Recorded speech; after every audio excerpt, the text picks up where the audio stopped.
this template. Good.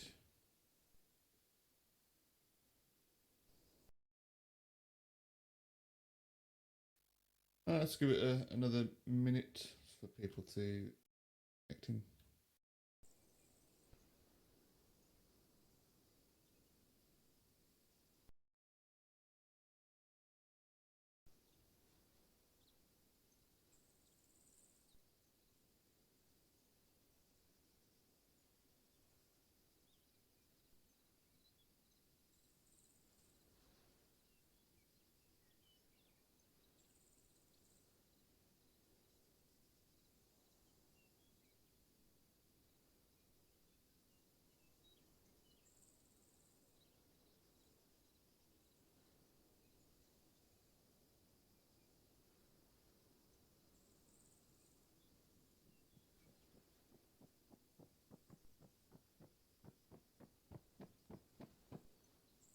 Looks like the last few people are connecting in there. They'll be running over shortly.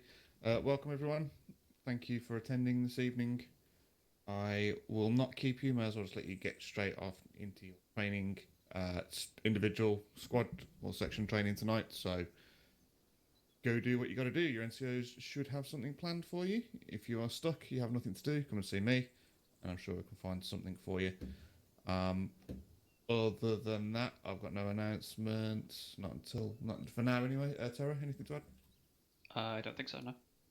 Really? All right, guys. Cut away. Have a good session. Waste any more of your time. Speak to you in a bit. Cheers. Cheers. That's it on me. Zizek, do you need a squad? I'm just going back to Turkey. Let's see what the numbers are like.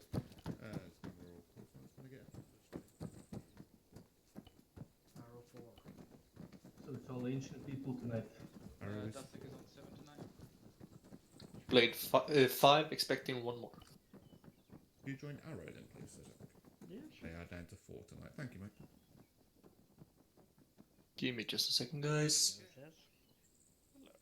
Anybody else's frame slightly lower than usual? Have an AHM and Gus. We got a greenie? Or is that just me?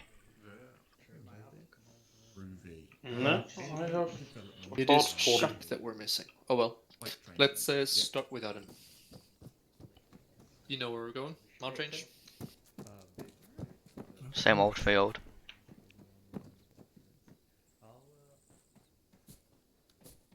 New year, same me. What are you gonna do when we change map?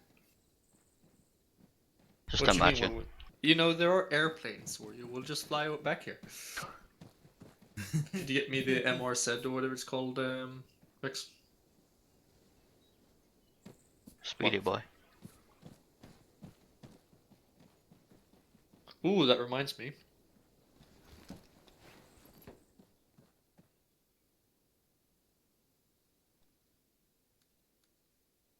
Cool.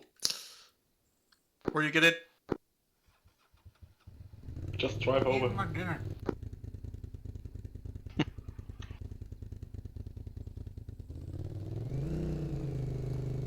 Vex, could you record for me tonight so that we can have the same recording for Mace and whatnot? I'm streaming, And so because you can't Cool. record. Yeah, no, that's perfect. I'll be going over quite a lot tonight, which I believe will be quite important for us, so hopefully they'll watch it and be on the same page. I mean, I can always try and download the VOD. And then The what? quickly, like the video. After it's finished. Right. It won't be good quality, but Worst case scenario, we'll just take pictures of the drawings and they can probably, and I might have to do a document for them. It should be fine. At what are you streaming? Like 720 or 1080? it's 1080. Well, then you should be able to download it in 1080 too. Maybe. I usually stream in 2K, but yeah, I don't have the bitrate at the moment. Understandable. Holy shit. I just looked at the map. Are we gonna die? Why would you? Probably. Oh my god. Alright, everyone out. Okay, let's see You what's... almost found a good parking spot. What do you mean almost? When did you I thought you were when did you safe. compete in the World Rally Championship, Bluefast? It's Sweden and Finland, you know, it's in our genes. So why do we keep beating you? How dare you? Everything is terrible.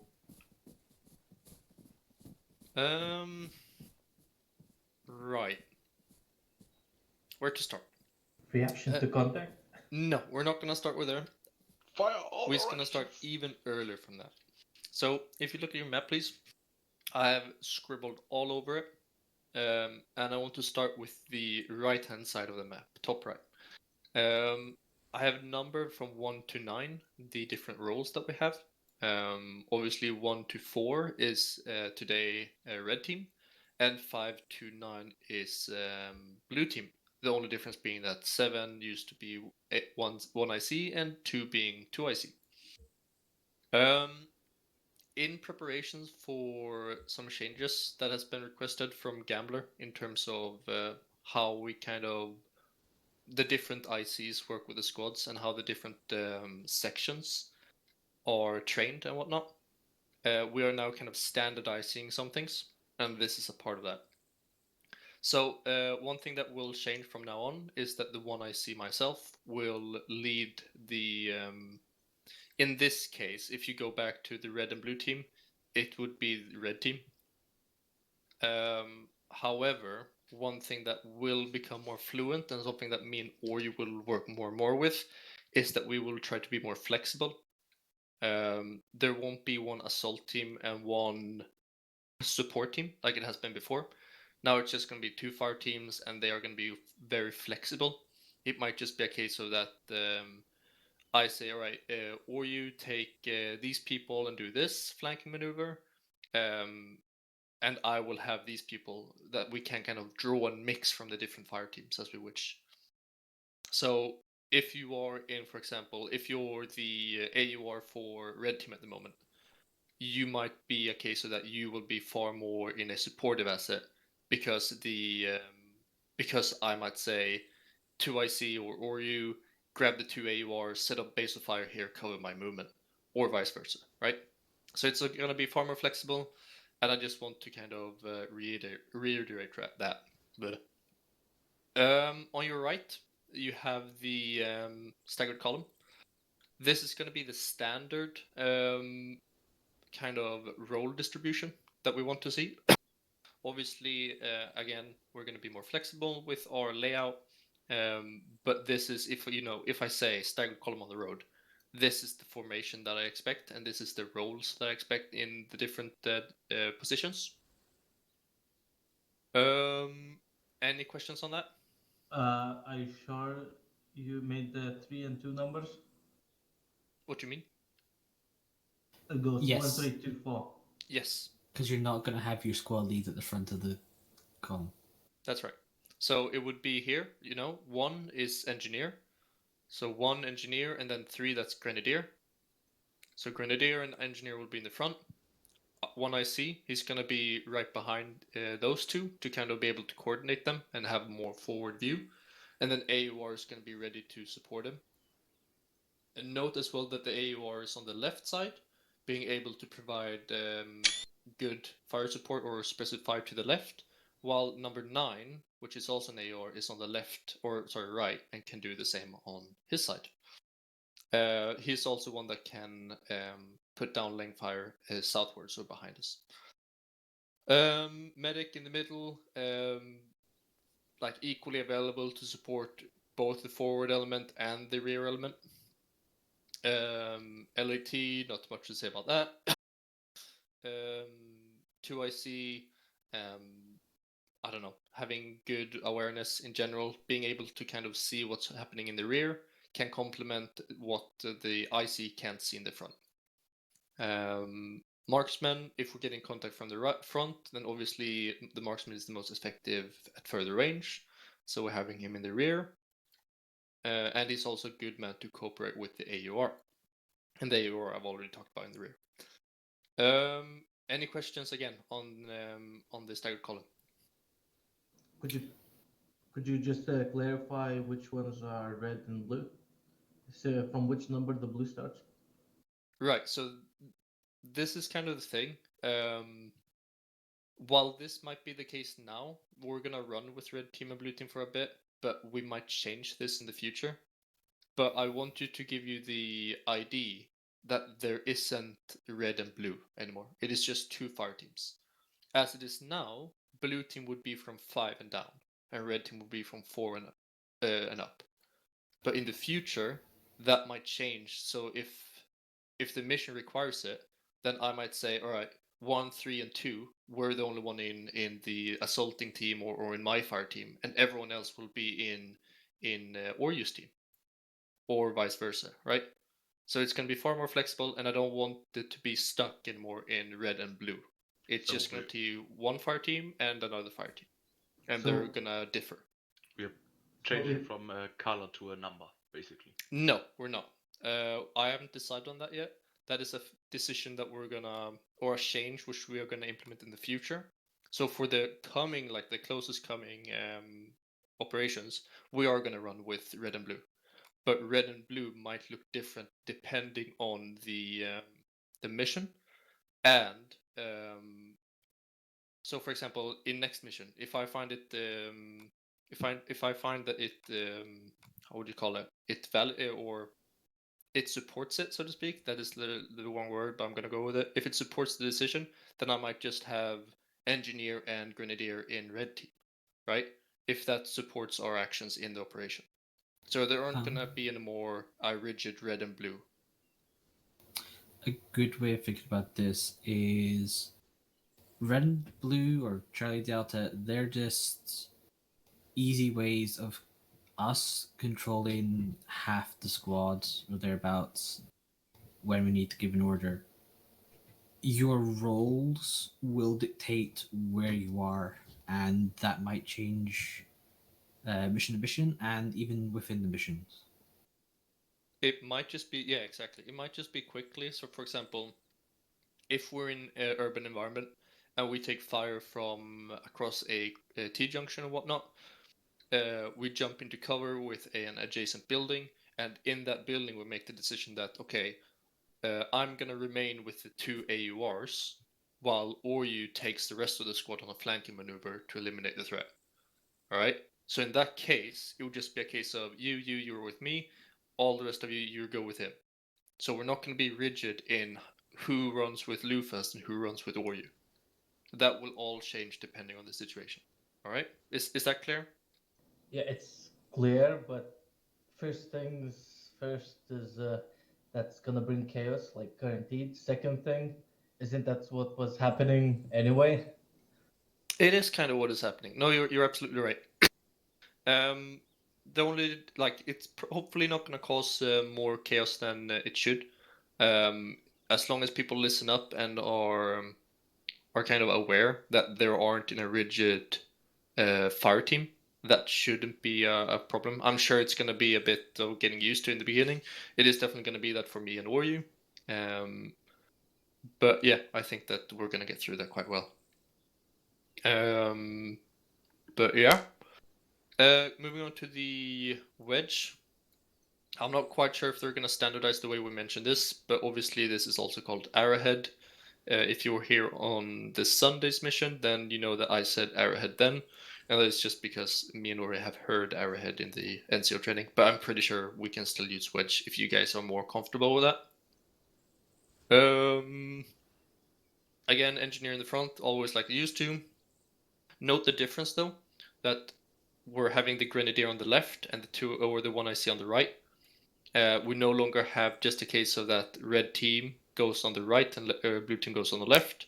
It is just a case of that these roles in the standard format are in these positions.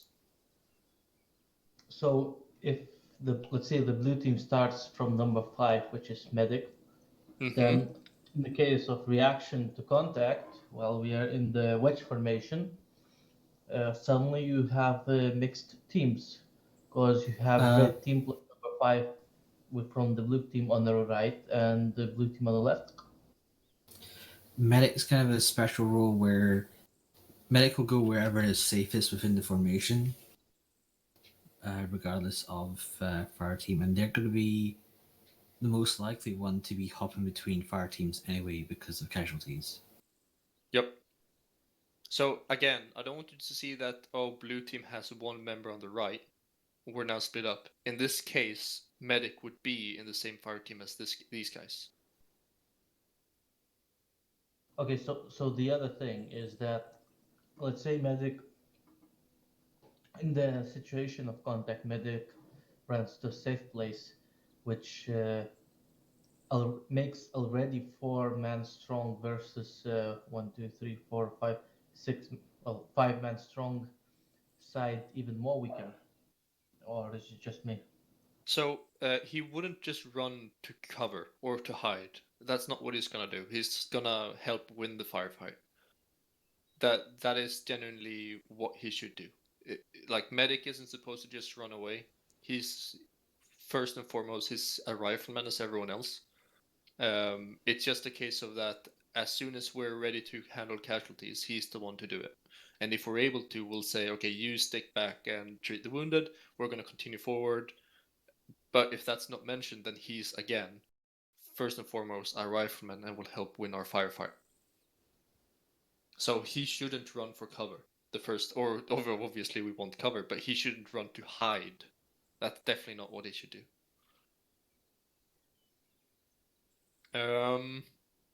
Did that clear it up a bit? Yeah. For me, sorry. I just had one question for still for the line formation. Mm-hmm. Because when we're doing line formation and we know there are enemies, we always said it's fine for the medic to be a bit behind, so he doesn't get shot instant. If it is okay for that? Is it still fine to do that, Yeah, or do absolutely. we need? No, absolutely. Okay. As long as you communicate it to me or you, that's perfectly fine. I think if there's anything that I want you guys to bring with you from this training, is that we're gonna try and become, if we're not already in some situations, we want to be more flexible, and we want to be able to. Everyone should be able to work with everyone, right? I should be able to work with everyone in the other fire team, and vice versa for you. And everyone should feel comfortable with working with both the ICs. So with that said, if we find that the situation requires it, and you request it, Era, you say, can I step 5 meters or 10 meters behind formation and tag or tail behind? You know, I can't see any reason why we should say, no, definitely not. It's completely circumstantial, right? So that can still occur, for sure. Got it.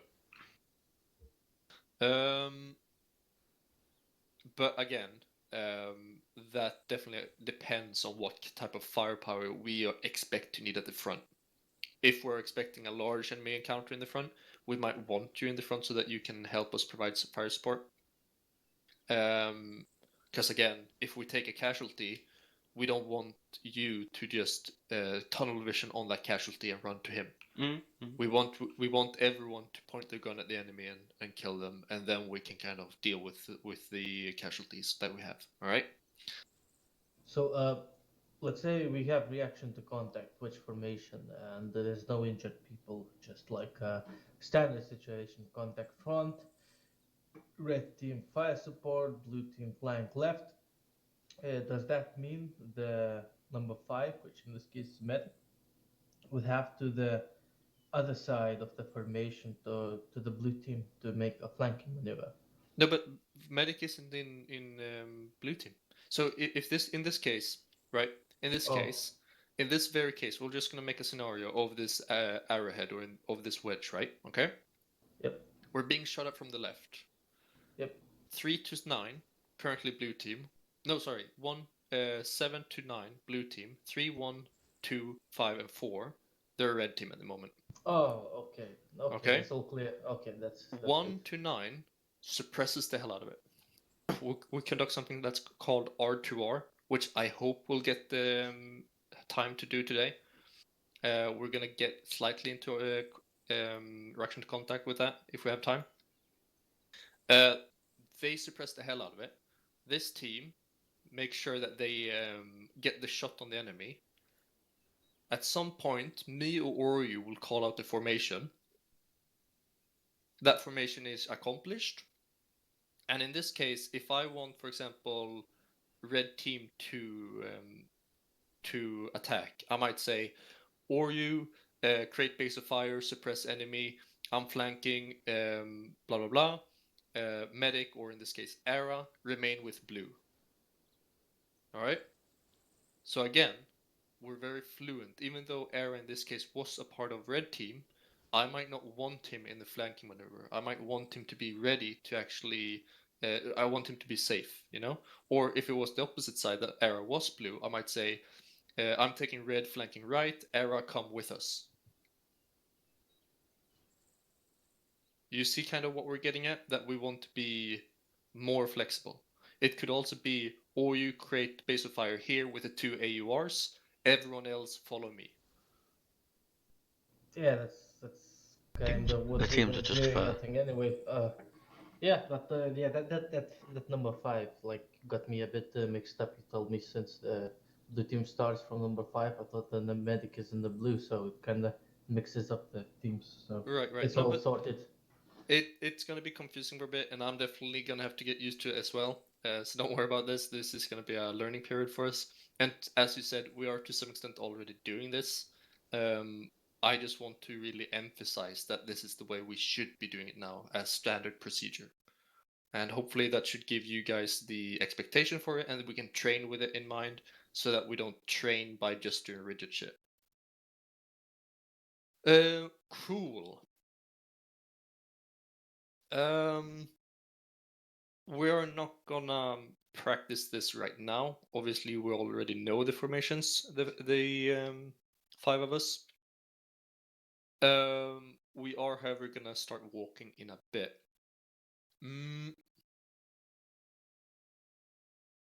I'll leave that side for now. We can start with this. So we're gonna have some new standard operation procedures when it comes to how we move and patrol kind of thing. So I think we're gonna start with that. If we had a mission, let's say now, you all know where we are on the map, right? I'm gonna mark it either way.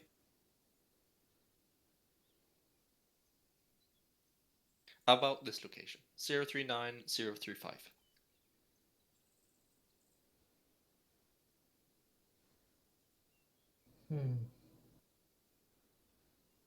I don't think we ever been here. No. Our patrol is gonna be down southeast along this tree line, then up north along the edge of the field, and then we're gonna reconvene at the backside of this house. When we have any movement like this, me and Oryu will start to be way better at saying prep to move. And I'm now going to show you how we want the actual prep to move look like. So in the case that we're doing prep to move, in the front, Skeva your AUR. We're going to have Vex in the front. So Vex your point man, we're going to do column or file. You can hold, and there you do crouch. Again, this is prep to move. After that, we're going to have myself. I'm going to be here. And then we're going to have Era. You're going to be behind me. And then we're going to have Oryu. And lastly, we're going to have Aor with Escape. So as you see, as you've already kind of done, or Vex, you can look back to see it. Vex is going to have his gun forward. I'm going to have my gun towards angled slightly right of him, about 45 degrees. Ara, he'll have his gun 45 degrees left of me. And then Oryu will face kind of 90 degrees right. And then if there was a person here, he'd face his gun 90 degrees left. And then it'd continue back 45 degrees left, 45 degrees right, and then all the way back to the rear with Skeva. Alright? It's pretty much the convoy order for gunners. Absolutely. People. That's absolutely it. Now, when we're in the prep to move, we're putting up as close to each other as possible, right? We want everyone to see very clearly when someone is moving. And we're also making a less of an impact visually, remaining more hidden. And this will become more important when it's stealth ops or nighttime. But this is of course important now as well, to maintain the cohesion of the unit. What's going to happen is that I or you would ask if everyone's ready, and it's just a case of, or ask if anyone is not ready. When we have confirmation that we're ready to move off, I'll say Vex step off file down this east, and then you're gonna step up walking speed. Now what Vex wants to do is, as he stands up, sorry I kind of tripped you, but as he starts to move, he'll communicate on the radio Vex moving out, or point man moving. Alright? Alright. Go when ready. Point man moving. Now I'm gonna leave him to walk a bit until we have the spacing I want, and then I'm gonna move.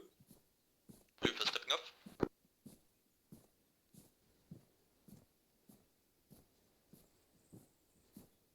I'm gonna stepping off.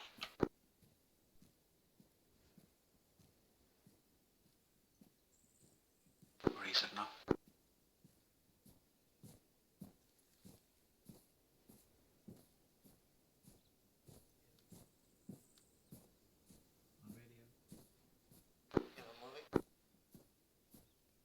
Now for Skeva, who was last man, it's gonna be a bit additional, and as well for Oryu, who was the second last. So second man can say, you know, Oryu stepping off, and then he can say in local, last man Skeva in this case.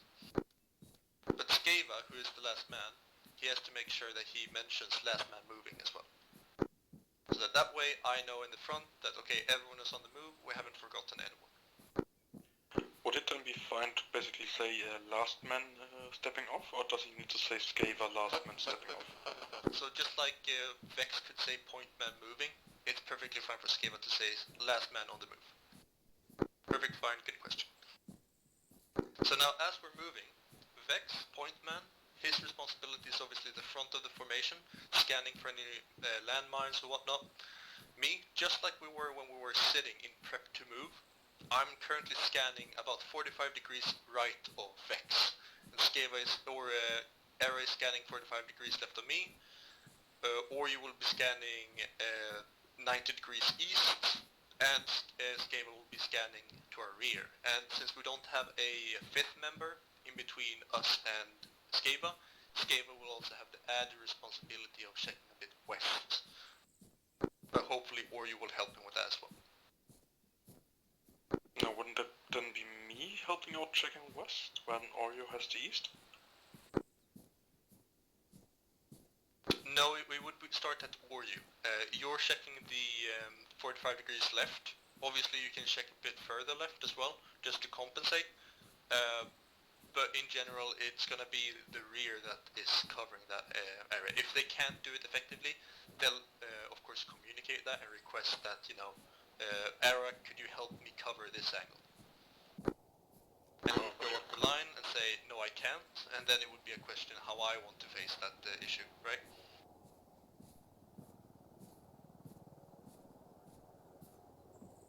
So now we're gonna do something that is leading us into the next thing, and that is gonna be RV. So Vex, I'm gonna say to you as point man, take us to the rear of the house and create RV in that location.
now, what I want to get into is how we mention RVs on map.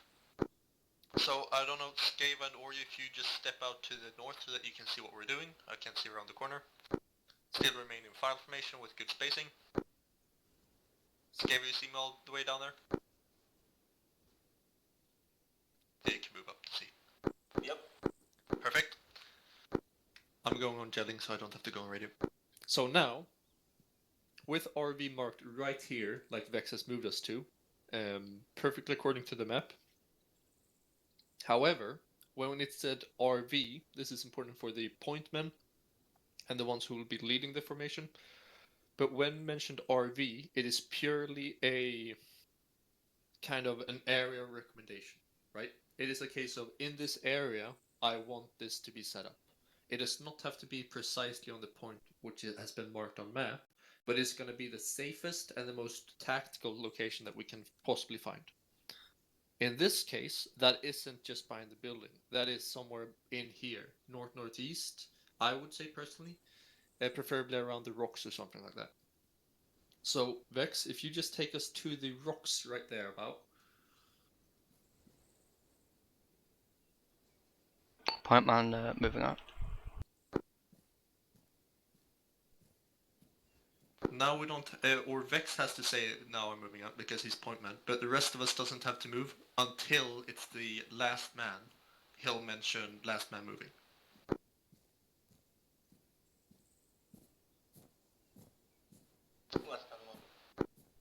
Thank you. Hold right there, Vex. Now I want you to look at what's going to happen.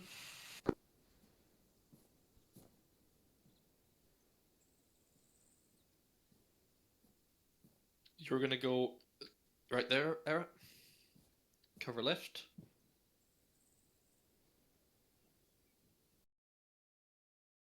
On your bellies, boys. I'm not there yet. They don't know that yet. But yeah, that's very true.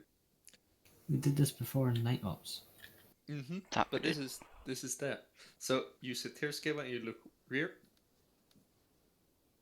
Right. So even closer, Skava. So if you look around on us, this is the standard RV that we want. However, the only difference is, as soon as we have been sitting crouched for more than, what was it, or you like 10 seconds or something like that? Yep. After 10 seconds, on your own initiative, you do prone.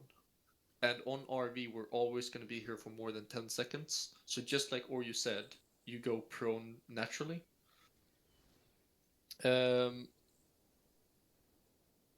So in this case, right, actually, both Vex and Skava, could you go prone? We're going to talk about this. I know exactly what you're doing and why you're doing it. I assume that you're sitting a bit higher up so that you can see past the grass, right? Yep. Yeah, no, I absolutely agree with you, but let's just do this for the sake of the training right now. So right here, it's perfect for me to go into your backpack, check what you have, pass around stuff.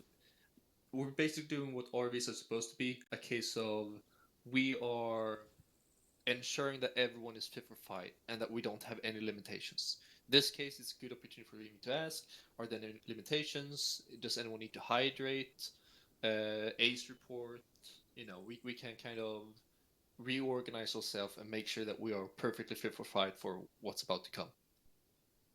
If we were more of us, would obviously extend this 360, not radius-wise, but more a case of that Era would be looking far more northeastwards than just north, and will generally just create a 360. Here, there's no need for Skava to say last man information or at RV, because I will know exactly when. Any questions on this? Well, I guess an obvious one. Aren't we like way too exposed, bunching together? Yes, we're very how do you call it? We're very Killable. easy target for a grenade. That's what you mean, right? Machine gun, any fire, really. Right. So this, yeah, sorry, you wanted to pitch in? Yeah. Basically, an RV is not a combat Formation, this is before we're in combat, we're getting everything checked over.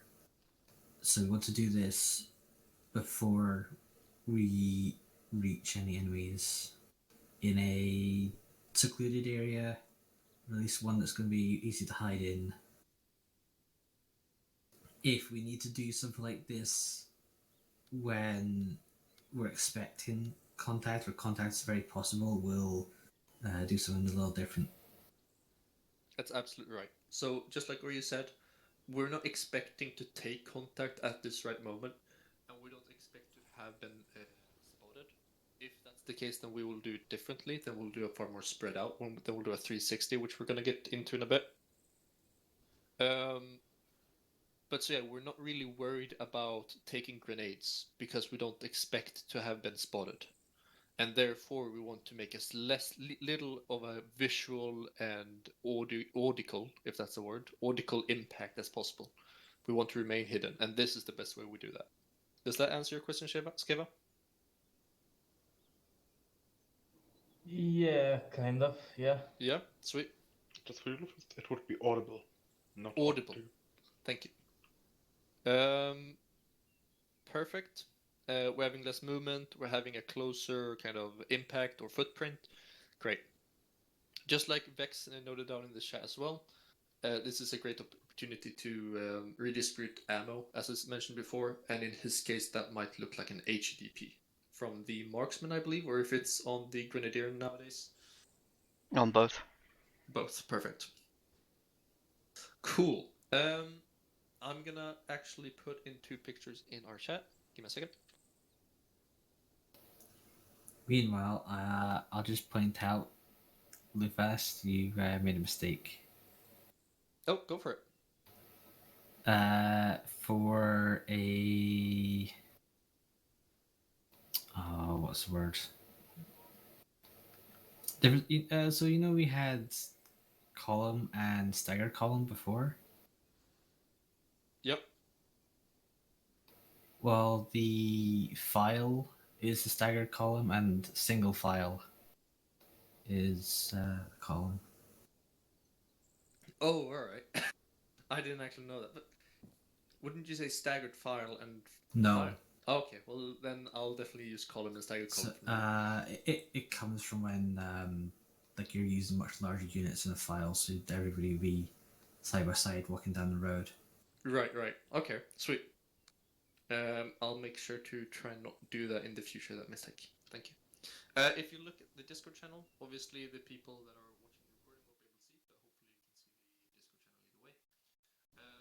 We have 2 pictures taken from the NCO training when we did just this.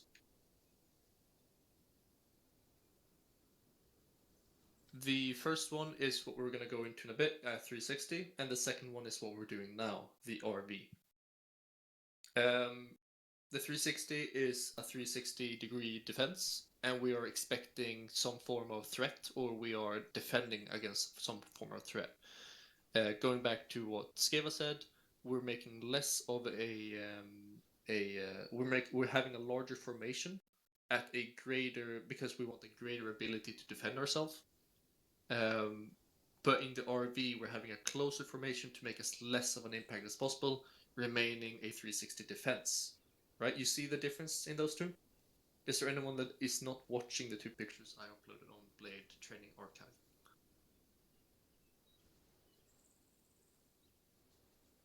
I'm taking that as everyone has seen them and understands the difference.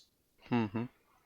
So now, if I would say, because of some reason we have had an increased level of threat, I say Blade move into 360 formation.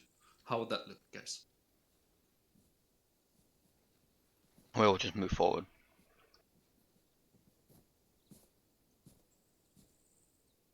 Yep.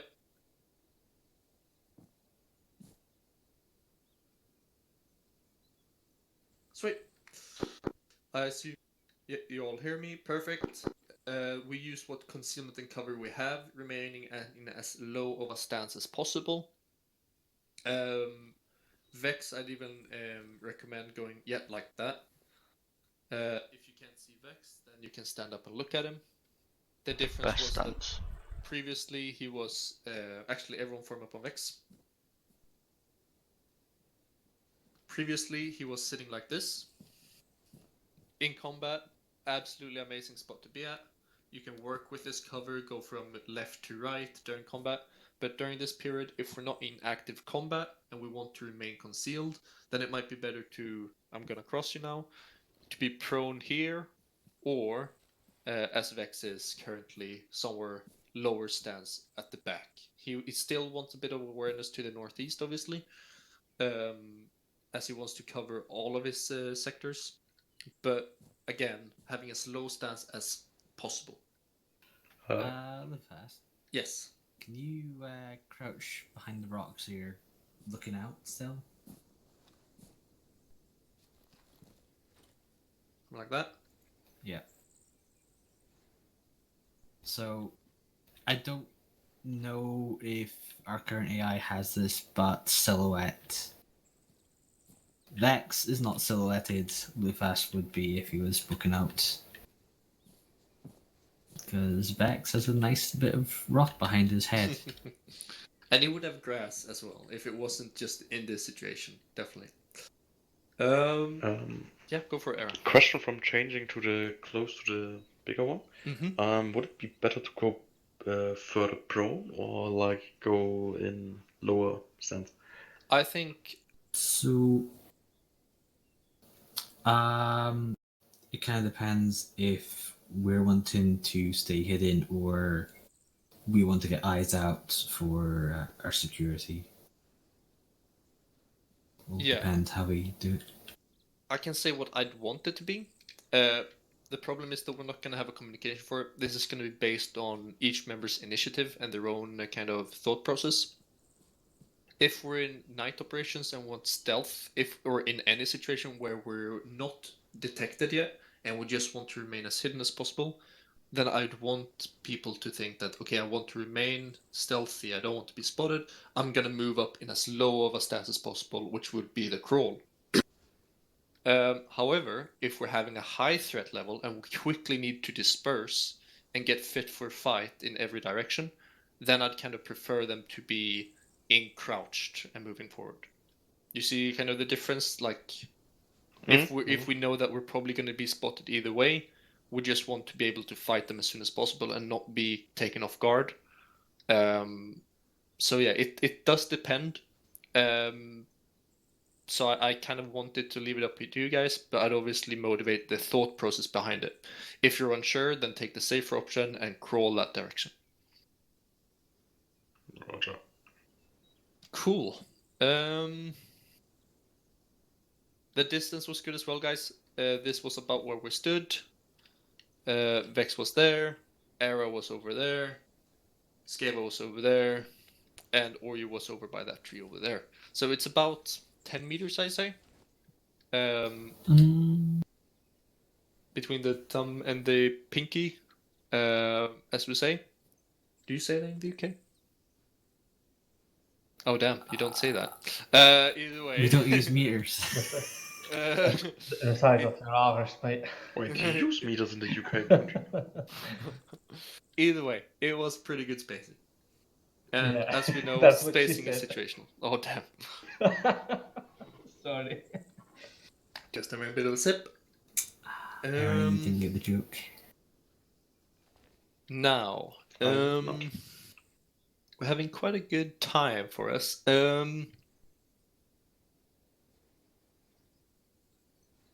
I just want to mention one really quick thing when it comes to priorities, because I know that you and me have this discussion quite a bit when we're in the field, and to both good and bad, I suppose.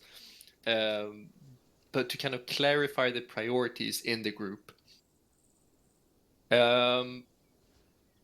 Engineer and Grenadier are generally the most, how would you call it? They are the most fit. Yeah, they are the most fit to be at the front and be taking the initial type of contact. That is not only because they are lighter in some regards and have just rifles and no real other role in the squad, but it's also because It's also because the Grenadier can support with 40 mics quickly, get explosive suppression out. Blah, blah, blah, blah. AURs are one of the more important roles in terms of how how well we can apply firepower to the enemy, winning firefights.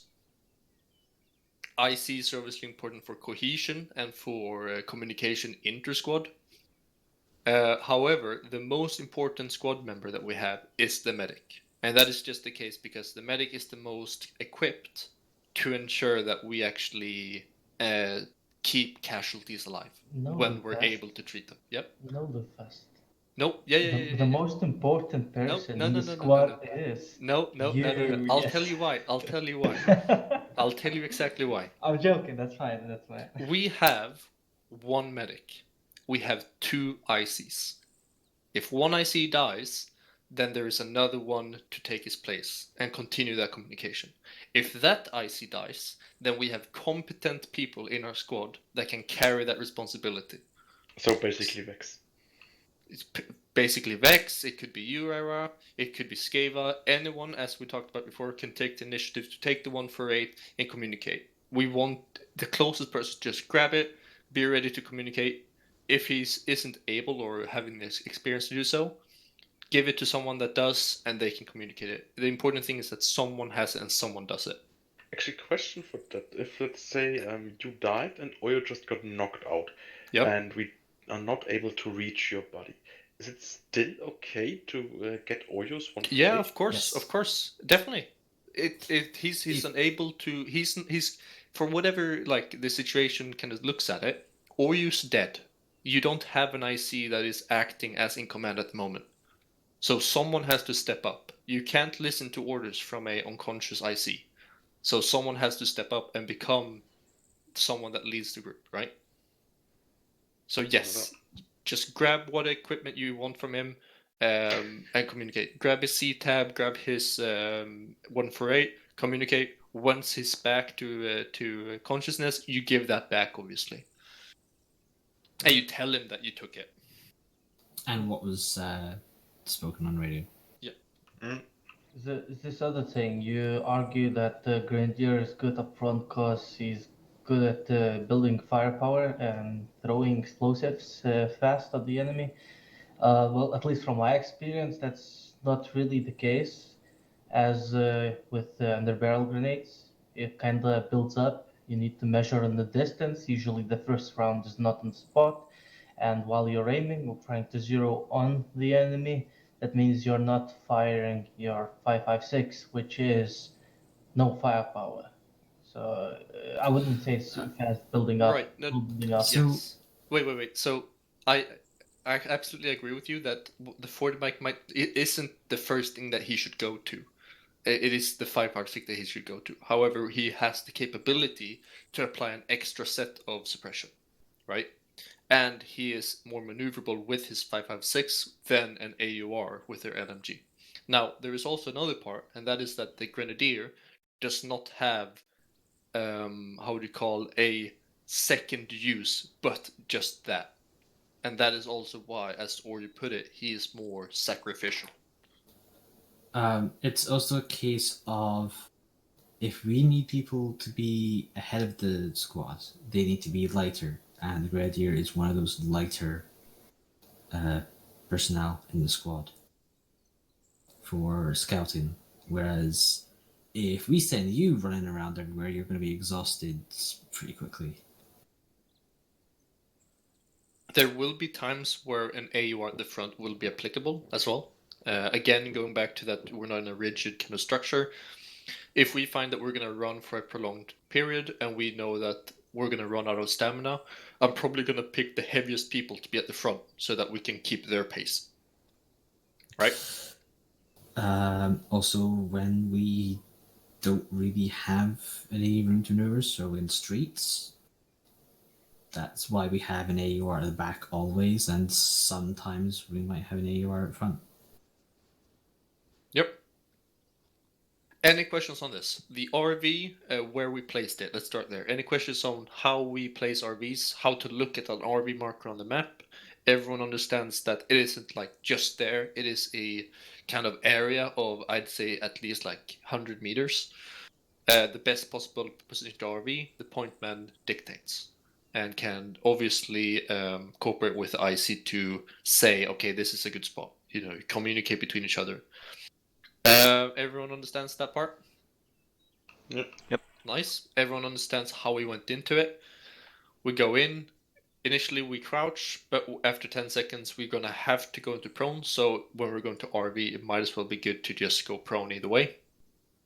Really close formation at RV, emphasizing on the RV. Really close, possible or perfect situation to check everyone, reorg, take a breath, hydrate, ammo check, whatnot.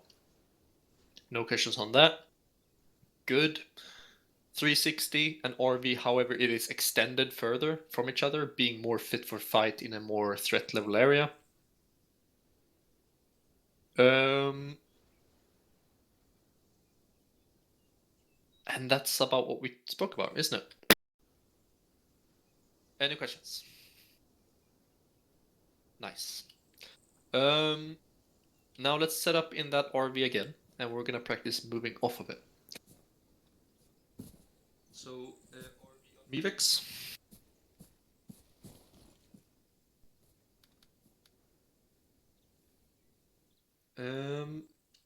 Now Vex, as we step off, I'm gonna mark a route on you.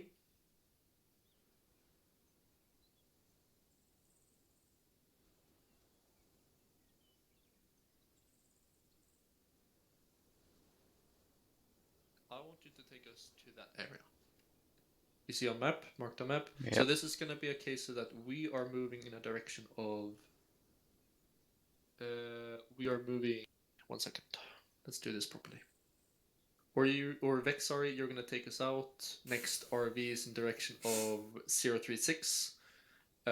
It's down the road pretty much. I want you to take us onto the road and then move into staggered column on the road. Okay. Everyone prep to move. On that prep to move, Vex stands up and you're good to go. Okay. Point man moving. Lufa's moving. Just this once, it is obviously that I'm moving a second, but if we had more people, there would be someone between that. Everyone is moving.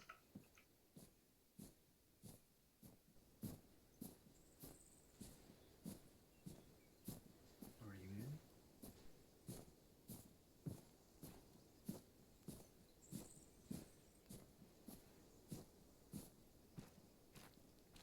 Best bet.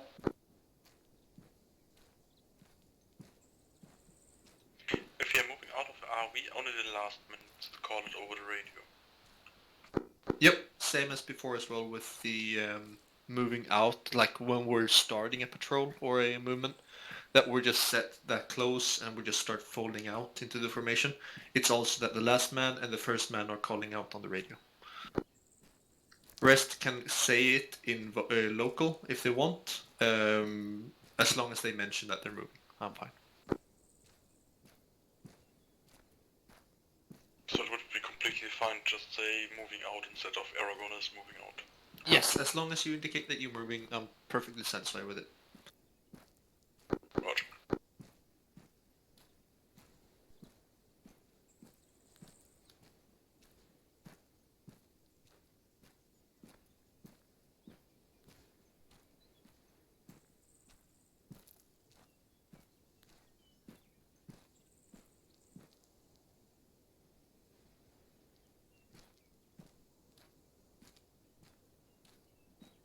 I'll get into this as well then, as we're in the staggered column.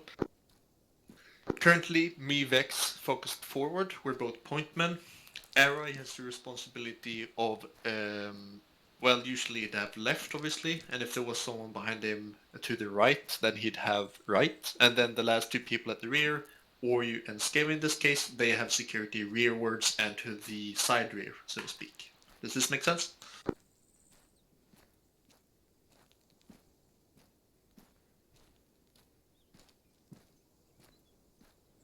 We're gonna get into that as well, what I just did. When we stop, we go crouched. Can anyone tell me why you would go crouch just for stopping for 2 seconds? Yep. Go for it.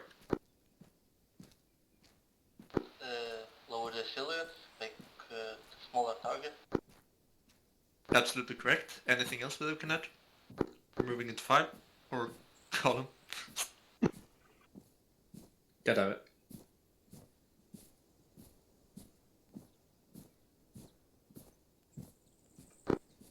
More stable firing position. Right again. Anyone else? These are all correct, by the way. I'm just fishing for one thing. Non-verbal communication that you're stopping. Yes, that's it. Yeah, I was going to say that, but I have no idea how to put that into words.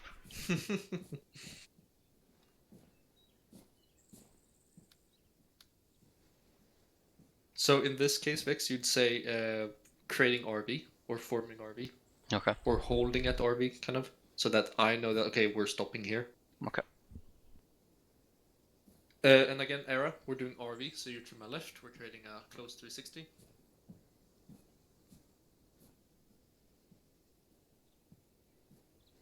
And you know that the last man is here.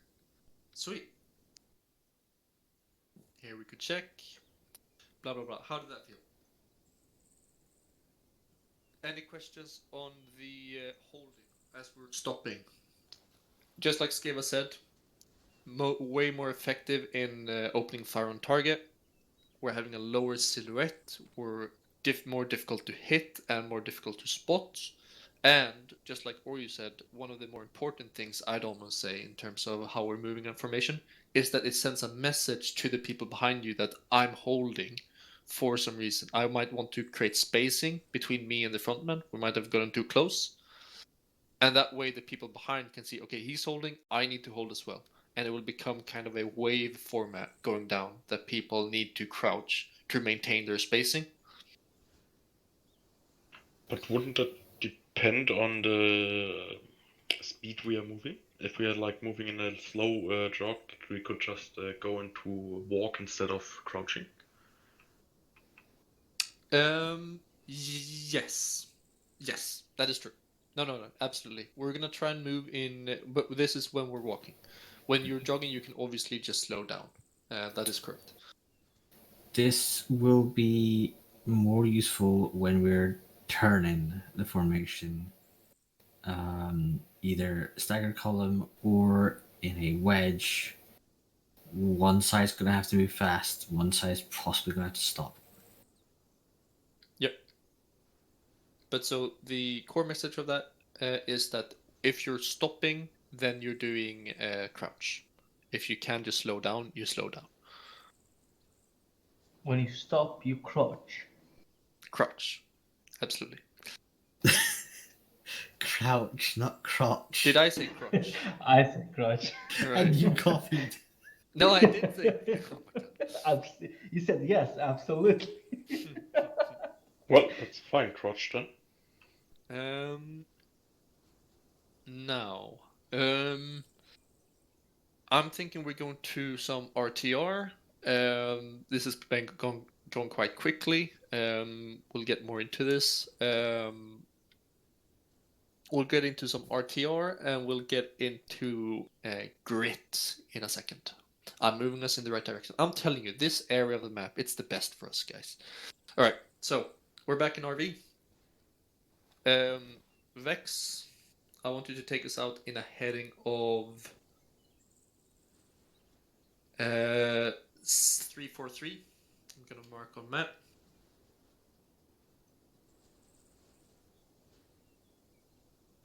You see the flag marker? Mm-hmm. I want us to go there, and I'm gonna stop us on the way. The end marker is for grit later on. So take us out in a bearing of 343, column, and we'll move out. Step off when ready. Okay, moving.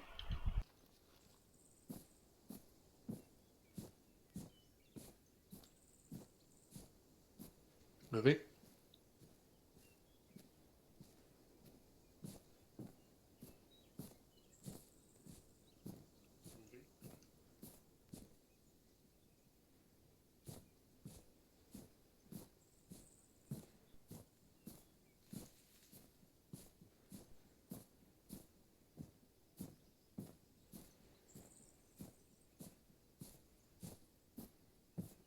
Very nice case. Last man.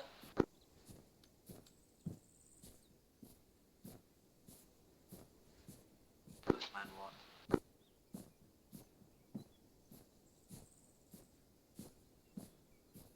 Last man Skiva. He's the last man on Earth. I think Ori meant last man moving, but yeah, perfect. That's alright.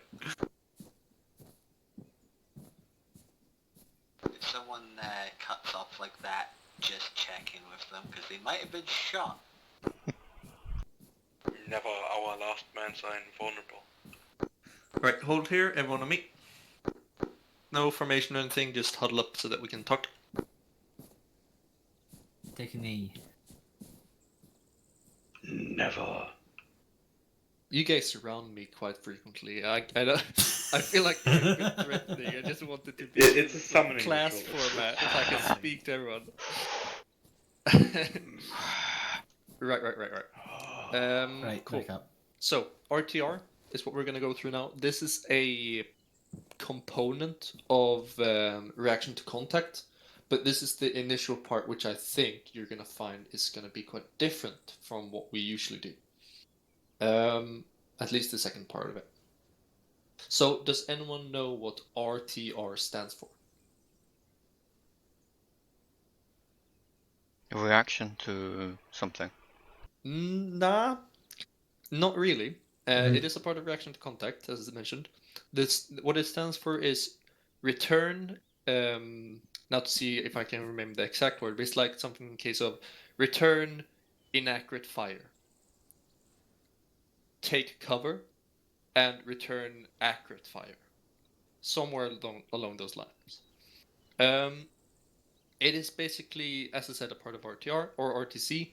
It is a case of if we're currently in the formation, I'm moving that direction, and I take contact from my right.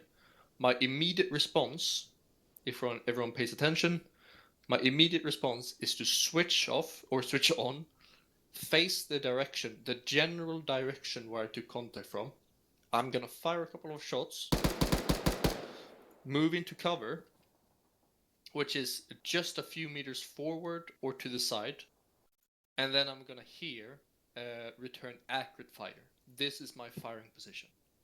If I need to improve this, as I have a stone right in front of me, I can of course move up to that either by crawl or by crouch, whatever suits the environment best. But wouldn't that depend on the Situation. information we are moving and the situation? Yeah.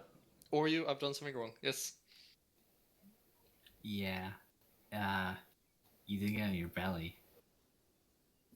Right. I mean, yes. So you turns towards the threat, shoot, suppress the target, first R, return inaccurate fire, get to cover, which in this case, as Oreo says, the best one is obviously that I've moved off of my position where I stood. You move out of that formation towards the contact. I'd prefer it, wait, let me see if I can do this properly without actually holding my hand on the push to talk button.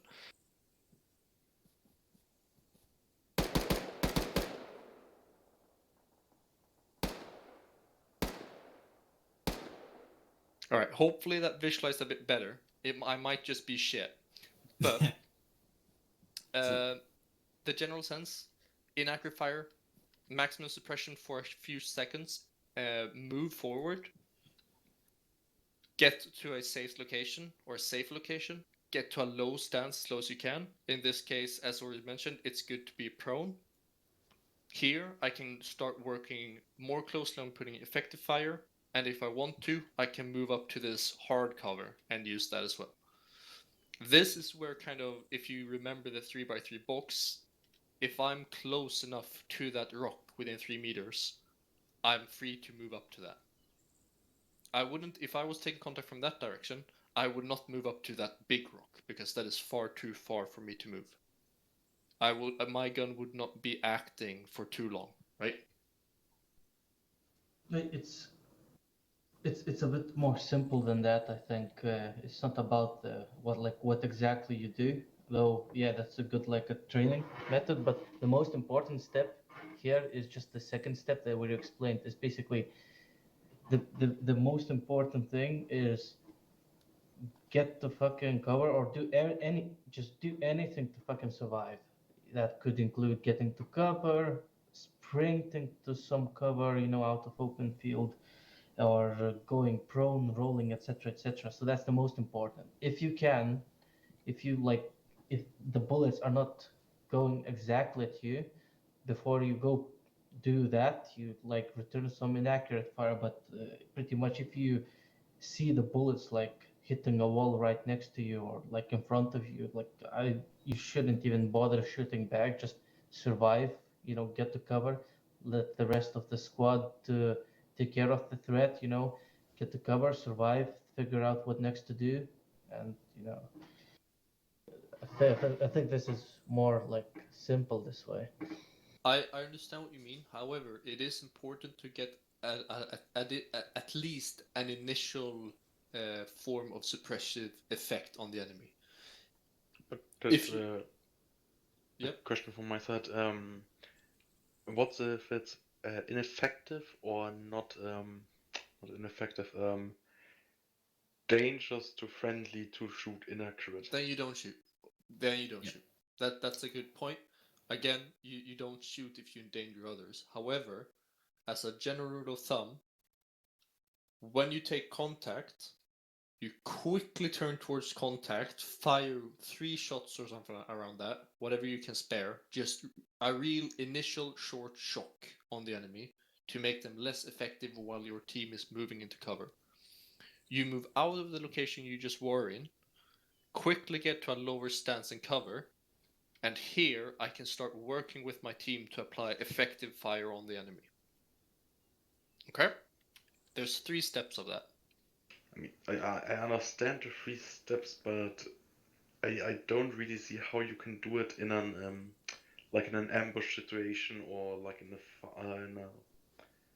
line in the file. So, like we'll in test real life, it out. and you see, it works. It seriously works in real life. Since like you can. No, I Right. understand to get in cover, fuck the shit. But in my eyes, the inaccurate fire, I see its point, but I don't see it worth. the worth is the AI has a suppression counter, basically. When you're firing rounds at them in bursts, they will start taking cover and they will start firing inaccurately. Same as in real life.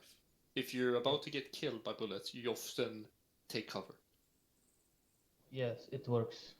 Yeah. So we're gonna try this now that we have this fresh. I'm gonna be outside of the formation to observe. We're just gonna move in a file straight up northwest. Actually, we're gonna move in open ground. So Vex, you're gonna take everyone out in file. Column, and you're gonna move northeast, general direction. Do you suggestion? want to wait, show them? Sorry, yeah, you already said, Yeah. Do you want to show them just how to move from the file, single file, you mean into? No, not yet. We're No? gonna get Okay. into that. I just want us to get into the. I want everyone to have the hang of RTR first before we get into how to get in, how the formation kind of scatters. Yes, Gamer, you had something to say? Yeah, just maybe put Teru or someone in the enemy position to teach them a lesson. No. Fine. All right, Vex, step off. Honestly, just like it would be a good feeling to see how it looks, the formation, why do you need distance, when people not bunched up and you suddenly start feeling returning fire. Good lesson. I might have to do that in the continuation of this. That's not a bad shout. But now, let's actually get this. Arrow, you're just going to have to take my word for it that this is how we're supposed to do it, and that works. For like the line information. So basically, you're not part of the group. Are you still behind me, or would you be in I'm second purely position? going to be observing and making sure that everyone does it right, and that everyone that needs support gets support. Yeah, but I mean in the formation style. Now, or Do you want go me in when I second place? Or... This time the formation doesn't matter. I just want everyone to move in a formation that I can see it and that I can control. So it doesn't matter that you're in the second position at the moment, Arrow. Okay. I'm gonna call out on the radio, contact one direction, not the band, but the actual direction, and you guys will react to it as if there was people shooting at you from that direction. Applying the return inaccurate fire, take contact, and return accurate fire. Okay? Any questions? Good, let's go. Alright, moving up.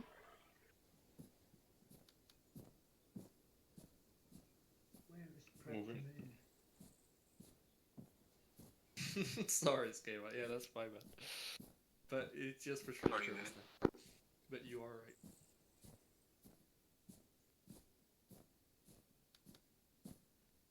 Last one, good.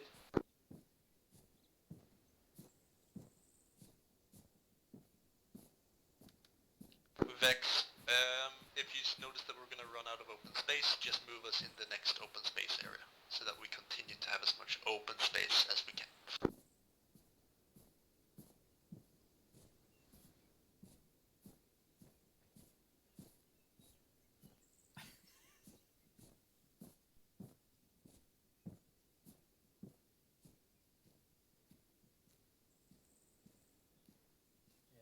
Contact right.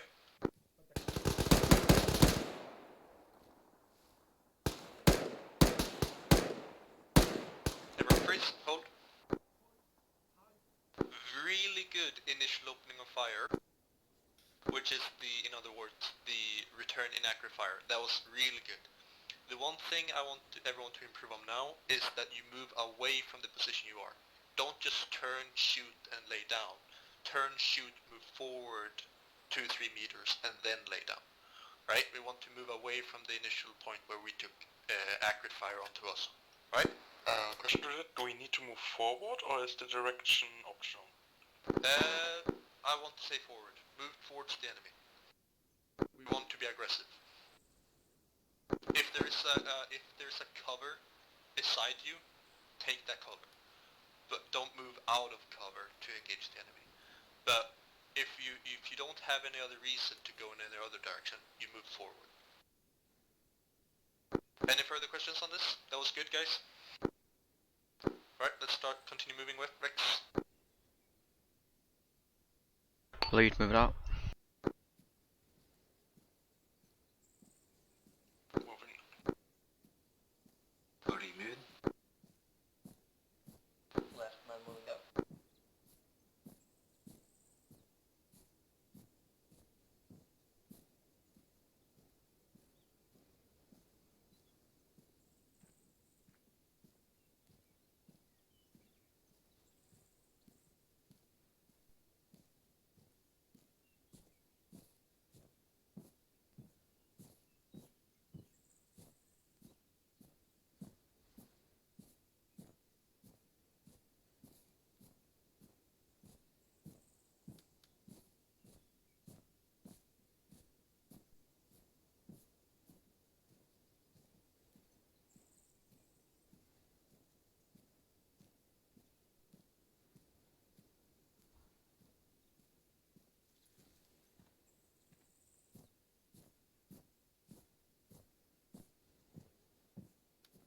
Contact right.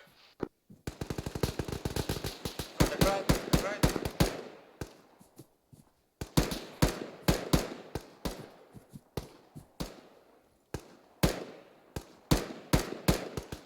Fire.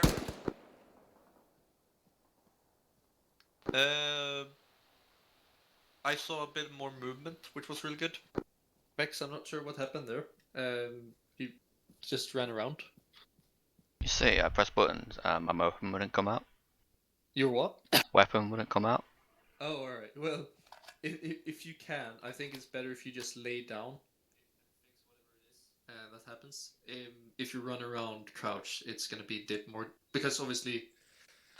Skava, you hear me talking over there? Aye. Perfect.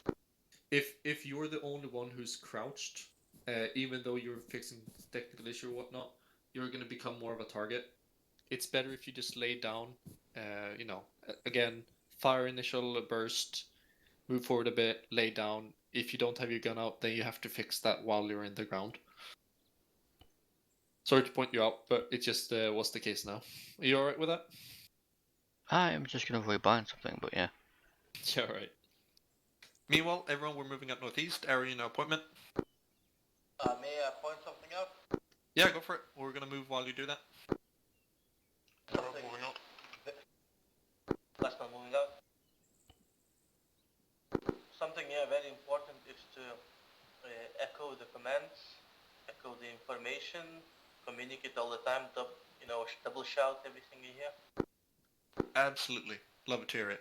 I think the only one I heard calling out contact right was Skava. Again, if there was someone else that heard that, obviously, then good on you. But again, obviously, we call out where we're getting shot from. I'm only trying to visualize that we're getting shot at. It still has to be communicated that we are getting shot at and from this direction. Good point. Rex, you take the time you need. Contact when we're all under fire at the same time. Echo it on local so the radio doesn't just jam up. Yep. Contact left. Contact left.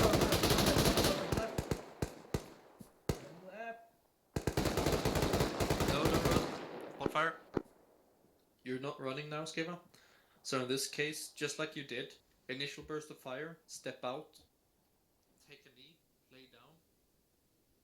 If you need to move from here, you go by crawl.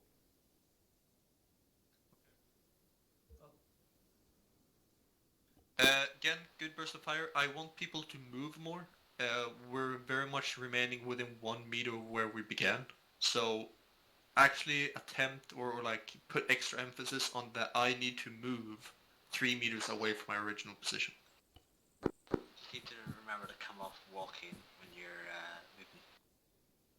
You can sprint as well. Just fire, sprint, lay down. That is a quick way of getting out of walking. It might be difficult otherwise. Just as long as you get away from your original point, I'm happy. Everyone ready? Anyone not ready? Point one moving up. Arrow takes out southeast this time.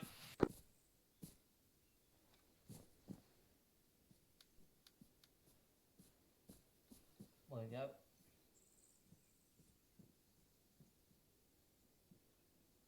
Moving. Wish there was a button that stopped all movement instantly. That would be so much better. Is there a button for that? No, I don't think so. Because obviously, like, when you pull the weapon out, you just don't stop. Right. You, like, continue an animation of moving for a second. Right. Which is what messes me up.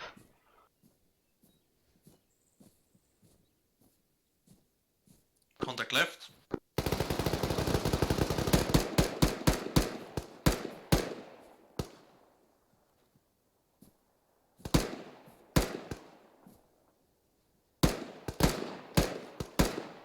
Hold fire freeze. Hold.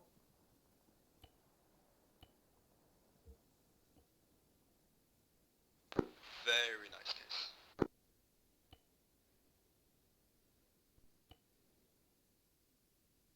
Very nice. So, just to put in words what you guys did, actually, Era and everyone huddle up on me, right? Let's close in collapse on me.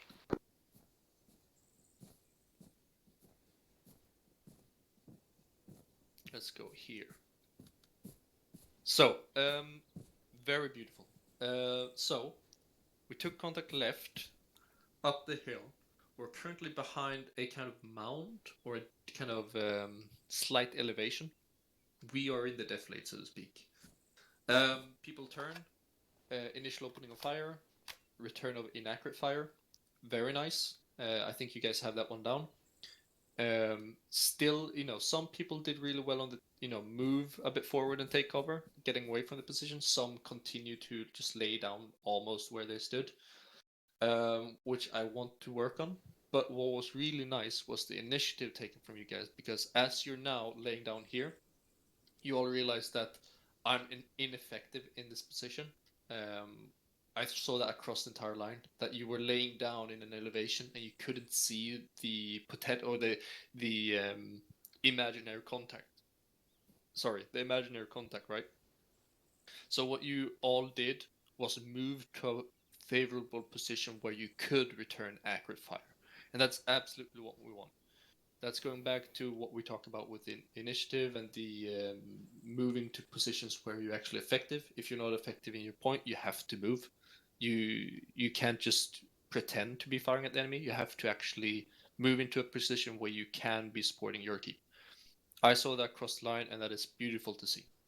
Yeah, or We'll go over how to do that properly in pairs later. we could do that if you want.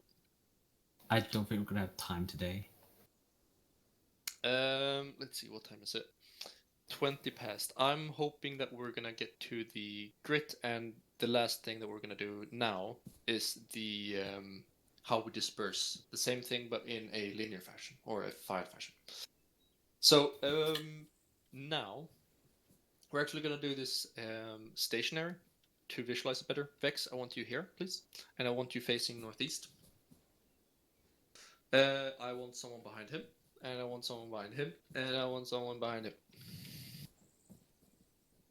Him or her. My bad.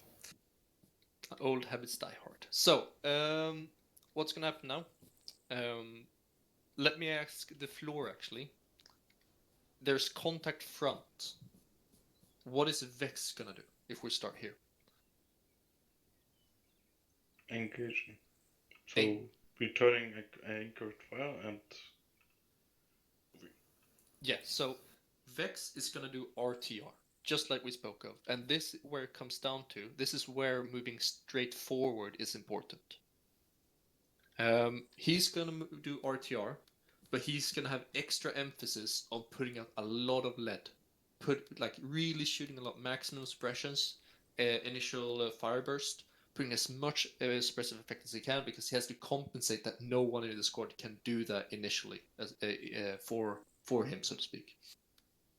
So Vex has a big responsibility in applying the initial burst of fire. Sweet. What is Ori gonna do? Second man. Actually, sorry. Vex, do RTR for me, please. So, contact front. Perfect. Hold fire. Sweet. Vex has conducted RTR. Now, even though it wasn't okay when we did RV, now, again, it is okay that we move out of prone if we're unable to actively shoot the enemy in prone. Just like you guys went up to the walls and whatnot to gain a more favorable position, or a position where you could effectively act on the enemy. Vex has chosen to go at a low, the lowest stance he possibly can, but he can now act effectively, right? He can see the enemy. Perfect. Nice one, Vex. Now Ori's gonna do it, and you guys will see what Ori does. Basically doing a herringbone. Herringbone. I cannot shoot until I am in a position where I can safely fire past. Then I can start firing and going down. I do not have to be in line, I just have to be away. Yes, so, or if you, you can remain there. So I'm gonna show this. So for example, if I was the third one. I would move left. No. You just stand there and observe. It's fine, it's fine. So what you're gonna do, contact front, is that you're gonna move to the side, any side, as soon as you can, and you're gonna do the RTR here. Right? I don't have to get in line. I just need to get to the side of X and conduct RTR here. And I'm now set to act. Or if you just move where I am currently. Yep. Now, the fourth man, he would do the exact same thing. If he would choose, where do I the quickest get to my shot? If that is, I need to move right, or if that's my move left, that's his own initiative. Now I'm gonna choose left because of the training. So I'm gonna have to quickly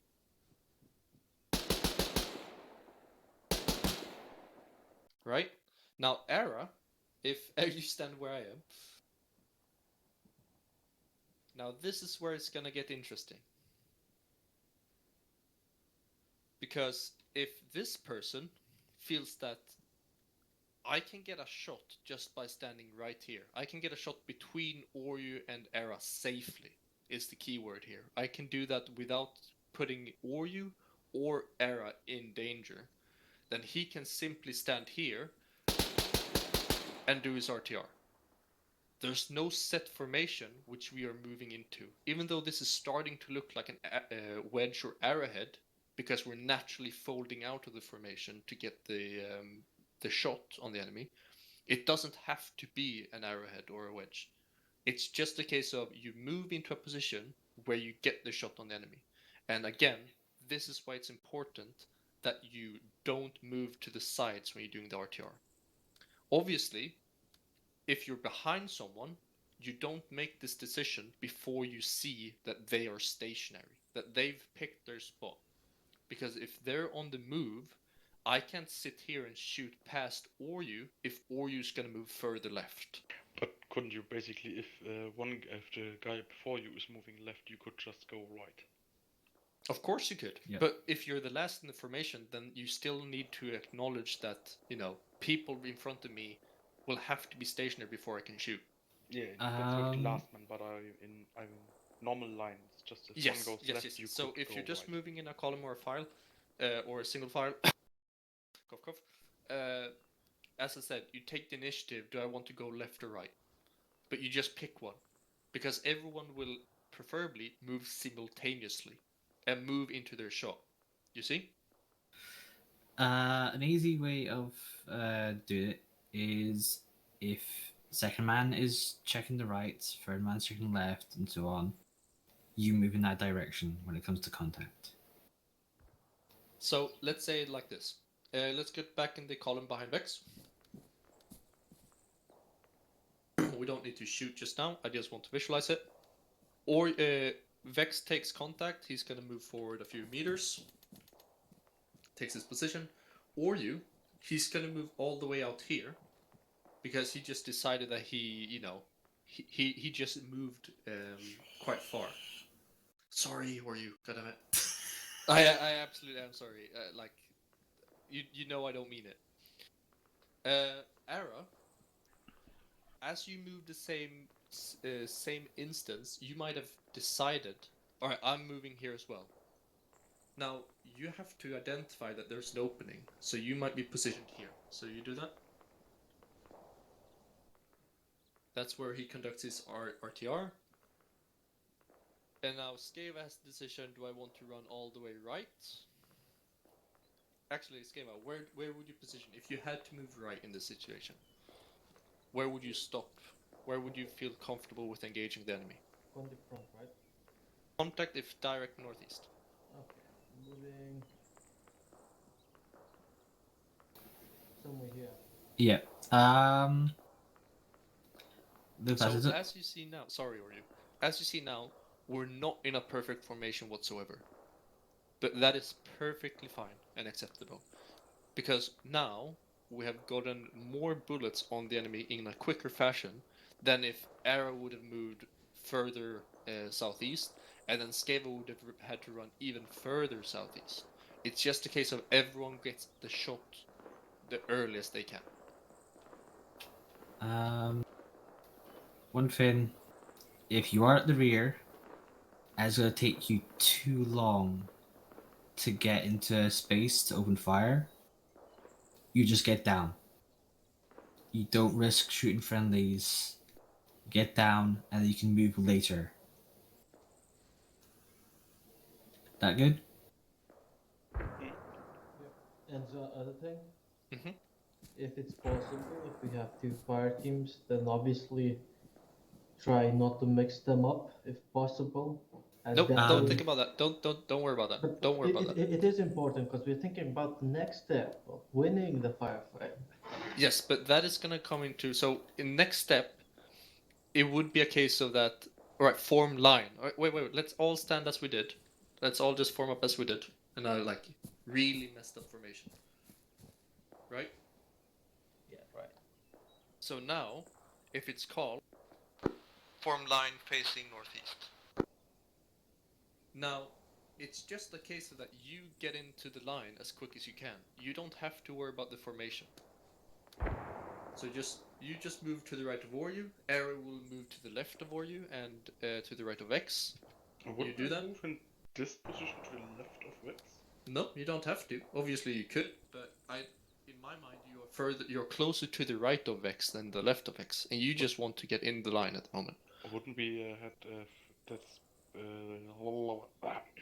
wouldn't we have spacing issues at that point?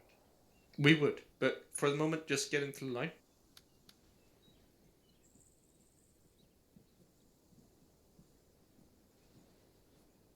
So we've now formed an effective line on the enemy. We can now maneuver effectively.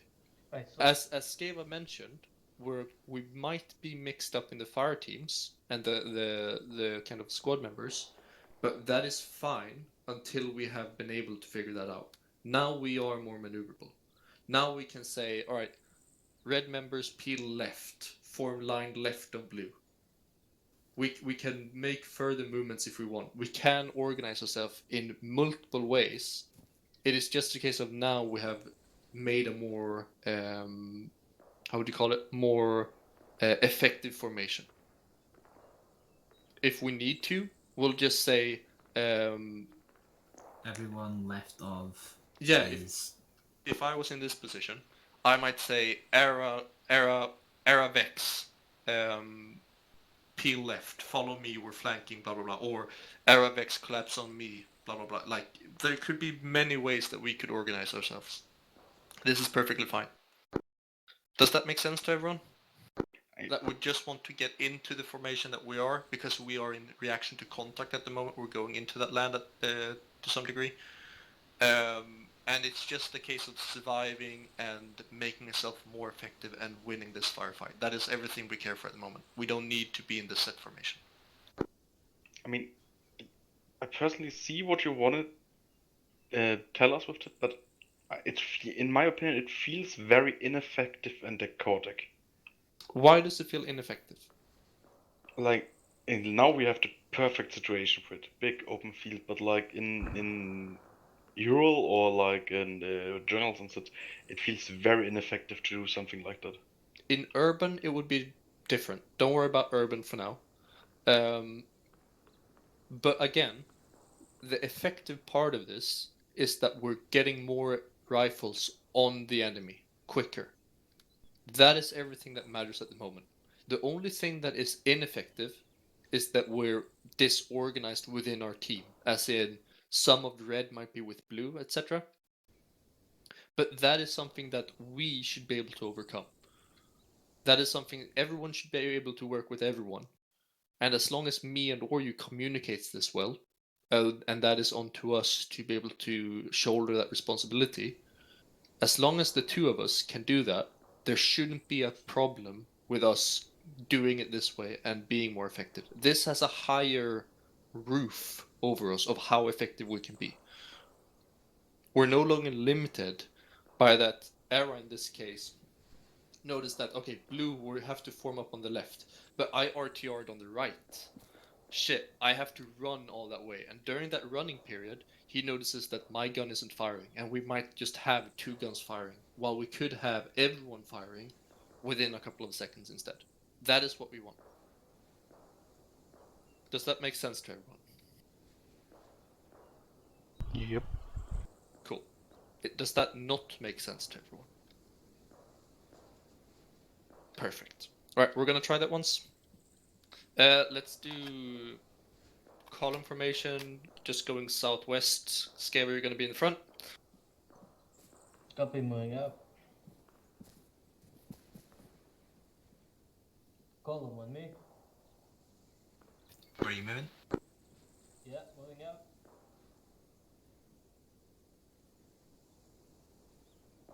Moving.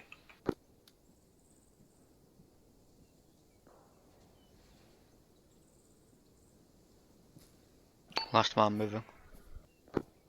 On the front.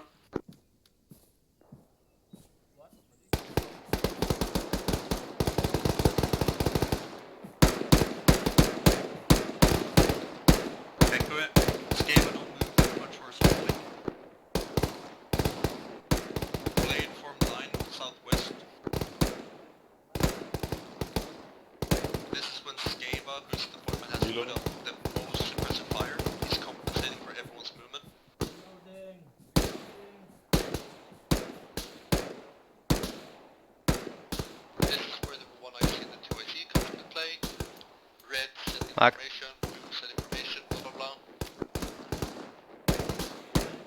Scale up, peel left for information, left of X.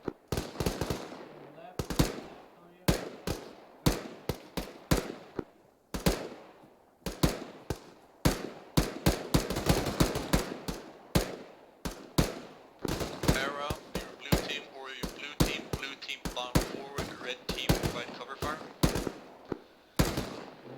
Blue eight move. Blue move. Got a load. Fortunate timing. Down. Red team move.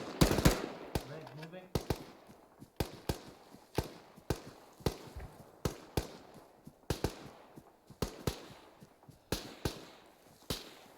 I'm set.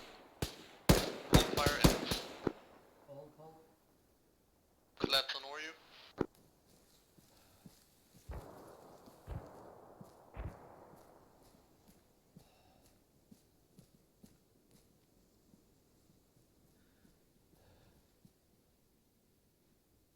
Now, did you see what I did there? So, I applied the exact scenario that you talked about.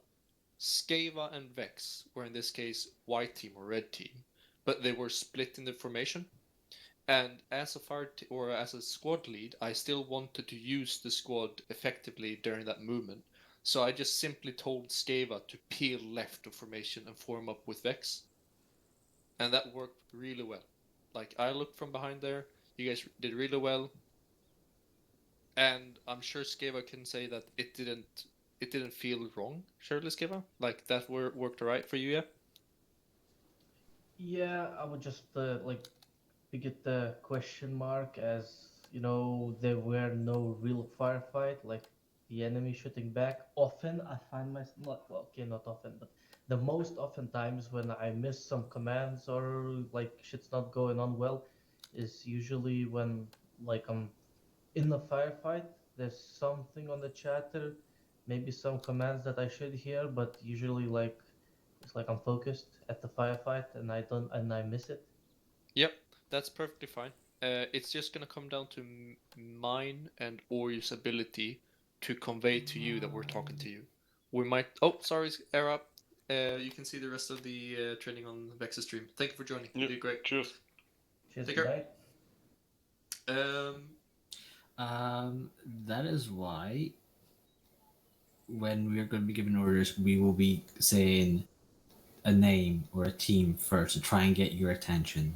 Yeah, I need to get better at that, and that is something that we're gonna try and do as much as we can. Is to say, Skeva, you're doing this, or these people, you're doing this, and we're gonna get into that now, actually, with Or grit echoing. If and echoing.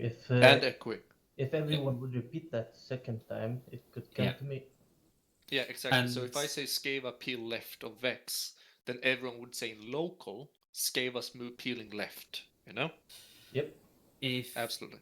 you happen to be next to your buddy team, then it's going to be nice that you really will make sure you heard it. If you're not with your buddy, whoever's next to you is now your buddy, and hopefully they'll have noticed that you are the one that's next to them and said. Sweet. Yep. I thought that went quite well. We're gonna try and cram one last thing into it. Just before we head off. And I need everyone to stand behind this wall. Because of it. And we don't worry about spacing, just form up beside it, and we're just gonna look northeast. If you look at your map real quick, the top left of the screen, you see what I have done here. Is there anyone that can see what this resembles? Directing method of clock. This is clock, and that's absolutely what we're gonna do. So if I just write here, clockface, as you would say in English. Well, I'm not English. In English. Right. The proper English. Complete blasphemy. How dare you? Disgrace this beautiful language that not even I have mastered. Yes, so, Scott knows. To the right of that watch, I have done group, range, indication, and type of fire. This is kind of what we're going to get into now, which is short for grit. This is a way which myself and or you will try and enforce on ourselves is a way for us to manage the firepower of the squad. So look out for these kind of structures of our command, so to speak. And this is something I want you guys to have in your toolbox to also be able to take initiative. And if me and or you are ineffective, if nothing like this comes into play because we might have gone down in the initial contact, then you people will have to be able to use this tool. Yep. This is basically something that anyone who has spotted the contact can call, so that everybody knows what we're supposed to be shooting. Well, where we're supposed to be shooting at. Yeah. What doesn't matter immediately. Yeah. So first of all, let's go to the clock. Obviously, I hope everyone knows the clock. Everyone in Blade should know the clock, even the ones just looking at the stream. We're all old enough. We're old enough, right? On initial contact, as in we just took fire, we don't need to do grit. I just want people to tell out contact in this direction. Just a standard reaction to or contact report, right? Contact right of formation, contact right, contact 3 o'clock, contact 1 o'clock, contact 9 o'clock. Like just spit out where we're taking fire, echo that down the line. Everyone can perform an effective RTR. Now, when we've conducted an RTR, and we're now in a position where we can act effectively as a team, that's when it comes down. So that when it might be red team 200 meters, 12 o'clock, suppressive fire or sustained fire. Hopefully that will be precise as deliberate, sustained, or rapid fire. It's deliberate, sustained. Watch my tracer. No, not watch my tracer. Follow my tracer. Watch and shoot, and rapid fire. Yeah, I think that's it. Watch my tracers is in part of the indication. You might also go into further, so it's a case of that indication is kind of where you can elaborate. So it would be blade 300 meters or just blade 300, 2 o'clock, right side of barn, sustained fire. It's just a case of in the indication you can elaborate on it. You can also say, as I said, red team 10 o'clock. No, sorry, red team 10 o'clock. Red team 200 meters 10 o'clock. Left side of 2-story building. Follow my tracers. Sustained fire. You can elaborate on it as much as you want. Also hydration check. I'm definitely gonna have to get used to it. As you can hear, I'm definitely new to this grit, but I will start and try and use it. You might have heard it actually in the last 2 missions that I've tried to implement it to limited effect. It's a strange British way of doing it. Yeah, I've never come across it. I have, but I'm British. I'm a bit more used to the what do you call it? Direction goes before range, but that's just the way I've learned it. But we're definitely gonna do the way that everyone else does it in the unit, and that is how we're gonna do it. I think it's okay. Just it doesn't change the meaning. It's pretty much if you swap the direction with range, or you say range before direction, it doesn't change anything really. Yeah, as long as you do it in a quick and cohesive manner, that's what is important. Absolutely. Yeah. Now, before we run out of time, I'm actually probably not gonna be able to do this too much. But for example, the blue house up there, that's about, what do you call it? 1 o'clock? Yeah. 12. You guys agree with that? 12. 12? Yeah, I would say 1 o'clock is 12. This comes down to the other thing that you've missed out. No, I'm gonna come to that. in a bit. But what would you guys tell that blue house is? I would say 1 o'clock, as I said. Skeva said 1 o'clock as well. No, 12. 12. You said 12 o'clock, yeah? Yeah. Yeah, 12. 12? Yeah, for me it's 1, so... For you, it's 1. Yeah. So, So I motivated that it is 1 o'clock, and I motivated that if I look at this now, it's easy for me to do this now. But 12 o'clock, if you look at your micro dagger, that's right in front of you, obviously. And thankfully for me, I have a line right there. Yeah.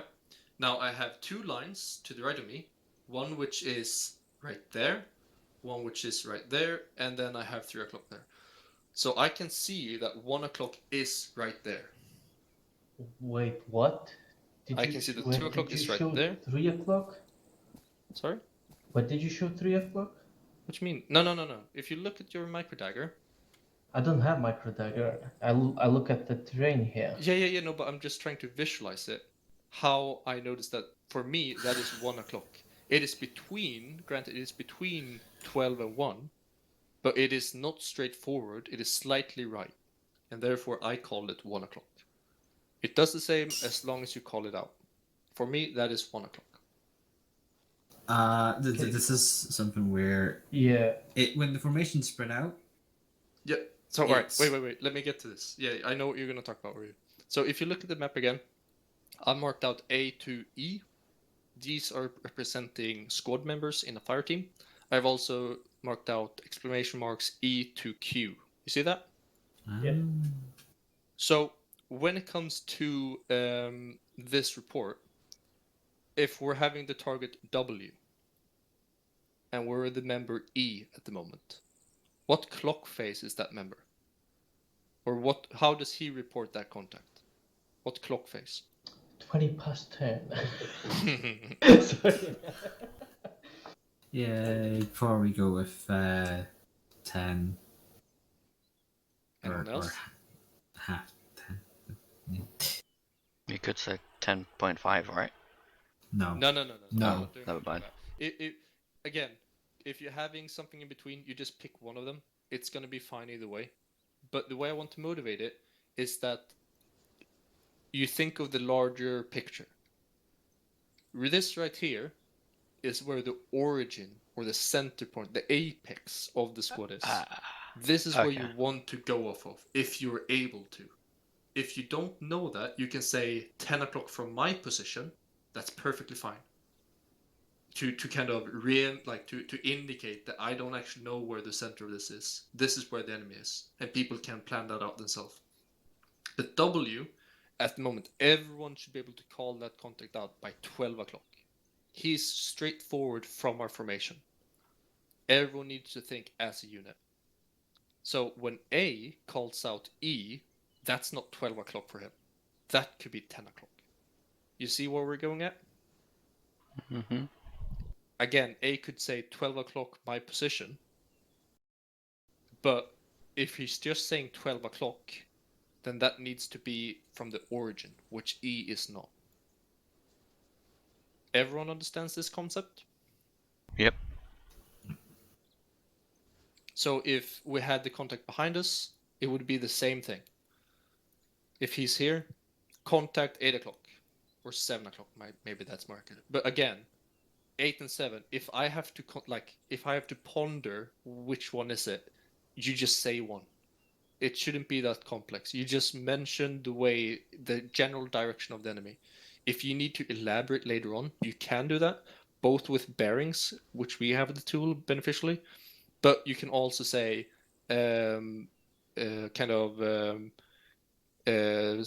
contact is currently at 7 o'clock.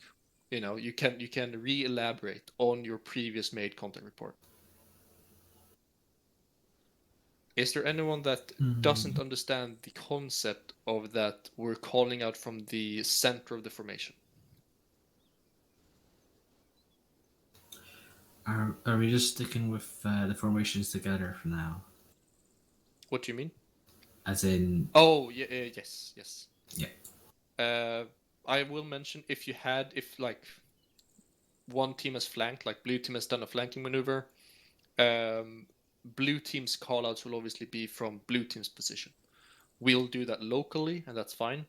The cohesion will hopefully be done by the ICs or the additional elaboration that will follow. Cool. Now, what I want to mention with this is if we've taken contact, let's have Q. Actually, let's have E so that we're in the white. Let's remove What? W and Q. So, we've taken contact. A has been fired upon by E. What does he call out? Quick contact report. Contact left. Contact left, perfect. All right. Let's see if I can do this. Could I admit?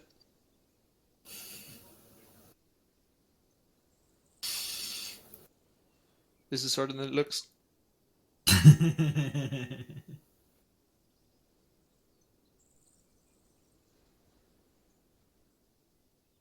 Stand for blade.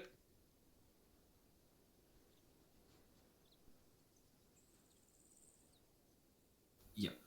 Blade copies. We're gonna be a bit late if that's possible. Over.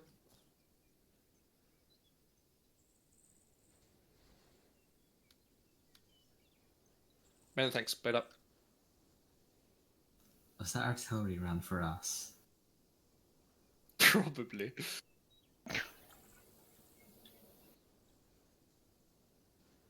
Right. So sorry about that. And if anyone has to go, then obviously, you know, we're 8 minutes too, but I just want to quickly run this up. This is the formation that we formed up, RTR. You guys see how that worked out like we did before. This one potentially is dangerous. But again, as long as A and B stay stationary, that shouldn't be a problem. Called out, form line. Okay, we're forming line. This guy moves here because it's too tight. And we now form the line. Now, if there is this contact, or we have additional contact here, how would anyone where is the apex of the formation at the moment? Or the central part of it? Obviously A. Yeah. Yes, it's right here. Perfect. Or like right behind it, kind of thing. Sweet. Where is 12 o'clock at the moment? This is like. Nah, that's 9 o'clock. Do you think this is 9 o'clock? Yes, so this is 9 o'clock. I'll tell you this is interesting, right? We had the same argument. I saw one old sergeant arguing and two old sergeants arguing about this. No. And I absolutely understand. But so, yeah. This right here, apex is right where we were. This is the apex remains where we took contact. 12 o'clock remains this way. Now contact is still 9 o'clock. A reported contact left, 9 o'clock. Everyone has formed into the RTR. We're still applying effective fire. Without it being said, we're not forming a line. Right? Everyone agrees that 9 o'clock is E at the moment. Yeah? Anyone that doesn't agree, if I ask it like that? Sweet. So apex remains the same. We just conducted RTR. Our forward is still over here. Now, what happens is that as soon as someone says form line facing this direction, form line facing the enemy, if it's clear that the enemy is here, you know, everyone starts forming up as we did. As soon as I said form line facing X direction, the direction which I told everyone to face is now 12 o'clock. In other situations, I might say forward goes over or 12 o'clock is above and indicate a reference point in the terrain. But as soon as someone mentions the formation and which heading we're going, that is designating where 12 o'clock is. Is that clear to everyone? Yeah. Yep. Yeah, nice. That's going to be important. Now I have used up a lot of your time, and I think that we got quite a lot done. Is there anything that you guys would ask about that we have gone over during this training? It has been a lot of new things, and we're probably going to have a lot of new things in the future as well. I can assure you. Any questions? Any thoughts? It's going to take a while to adjust, but It's we definitely will. gonna... Yes, and you can. I hope that you have sympathy for me and Oryu, who will do our very best to try and make this transition for you guys as simple as possible, and to actually survive it as well. Yeah. We're not going to be doing every change all at once. We'll probably try and get some of the easier ones in mission. So That's another note. In that case, the BCT guidelines need to be completely rewrote, maybe, or for the most part. maybe. You know, the contact report is still the same. It is just like what we do past the contact report, and the reaction to contact is slightly different with the RTR that we're now enforcing.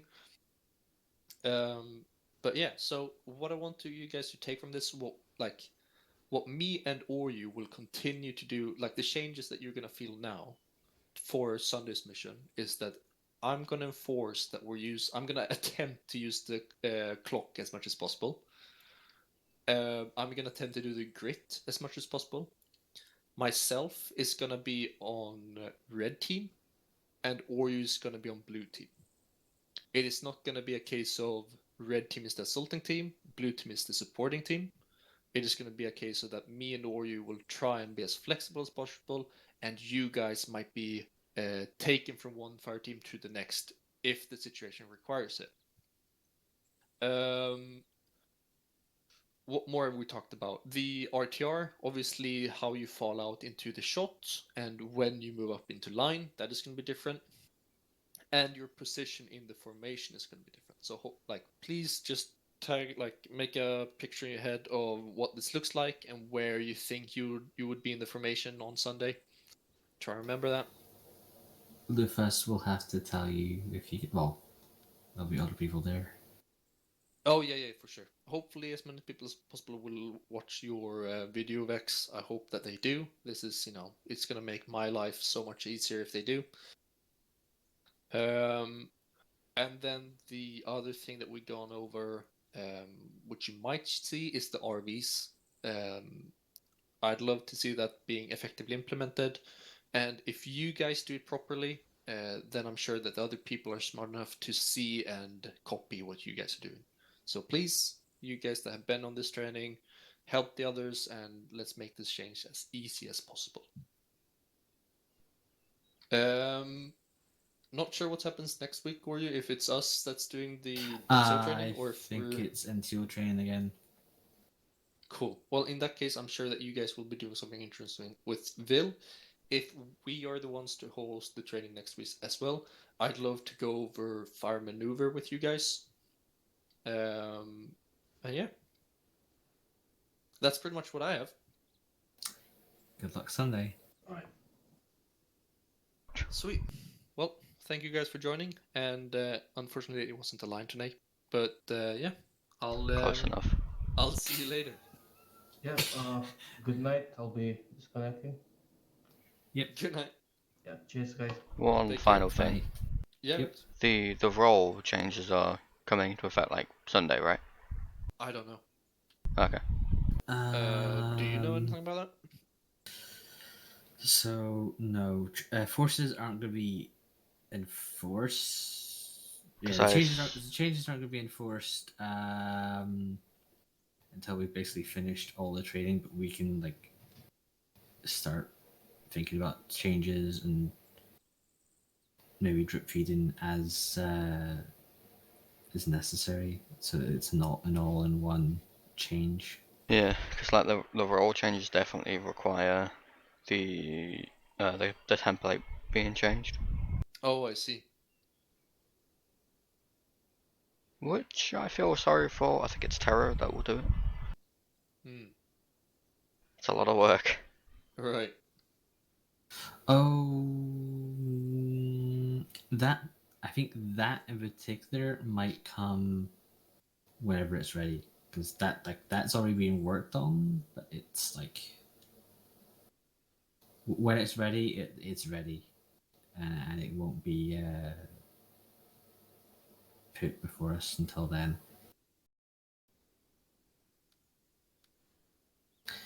And there'll be an update that will ruin it all. Probably. Right. I mean, yeah, I think that just like what you said, we're just gonna try and implement these as kind of small as possible. Minor things that hopefully will be able to kind of take shape. I don't expect this that I've gone over tonight to be perfect on Sunday, but I want people to start using this. I want to see people try and implement it. And at some point, and obviously we'll have to redo this the next training that we host. I'll definitely implement a part of this to see how good this caught on.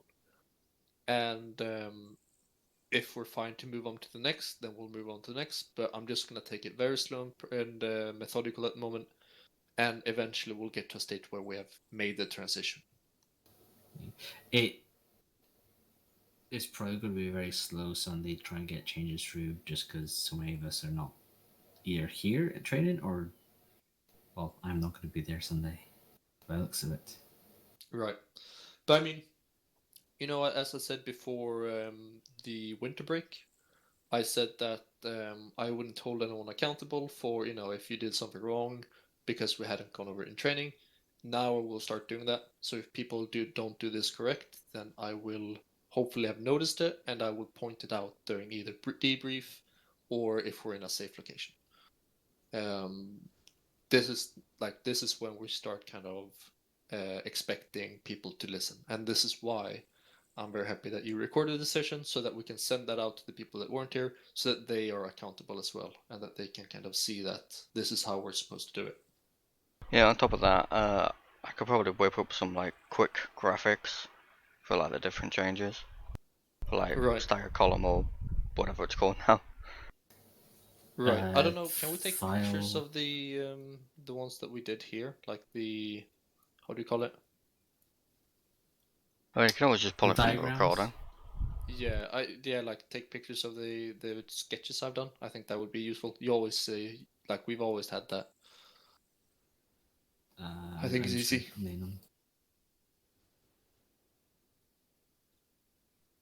Yeah, I'll just make something pretty quick that'll explain it. Cool. That would be super helpful. Thank you very much for that, Max. But yeah, that's what I had. I hope you enjoyed this, Vex. I mean, obviously, you and me, we've already done this, and it's as difficult as it is to try and implement it. But I hope that we kind of got it through to you guys, Vex. Yeah. Shame more people weren't here, though. Yep.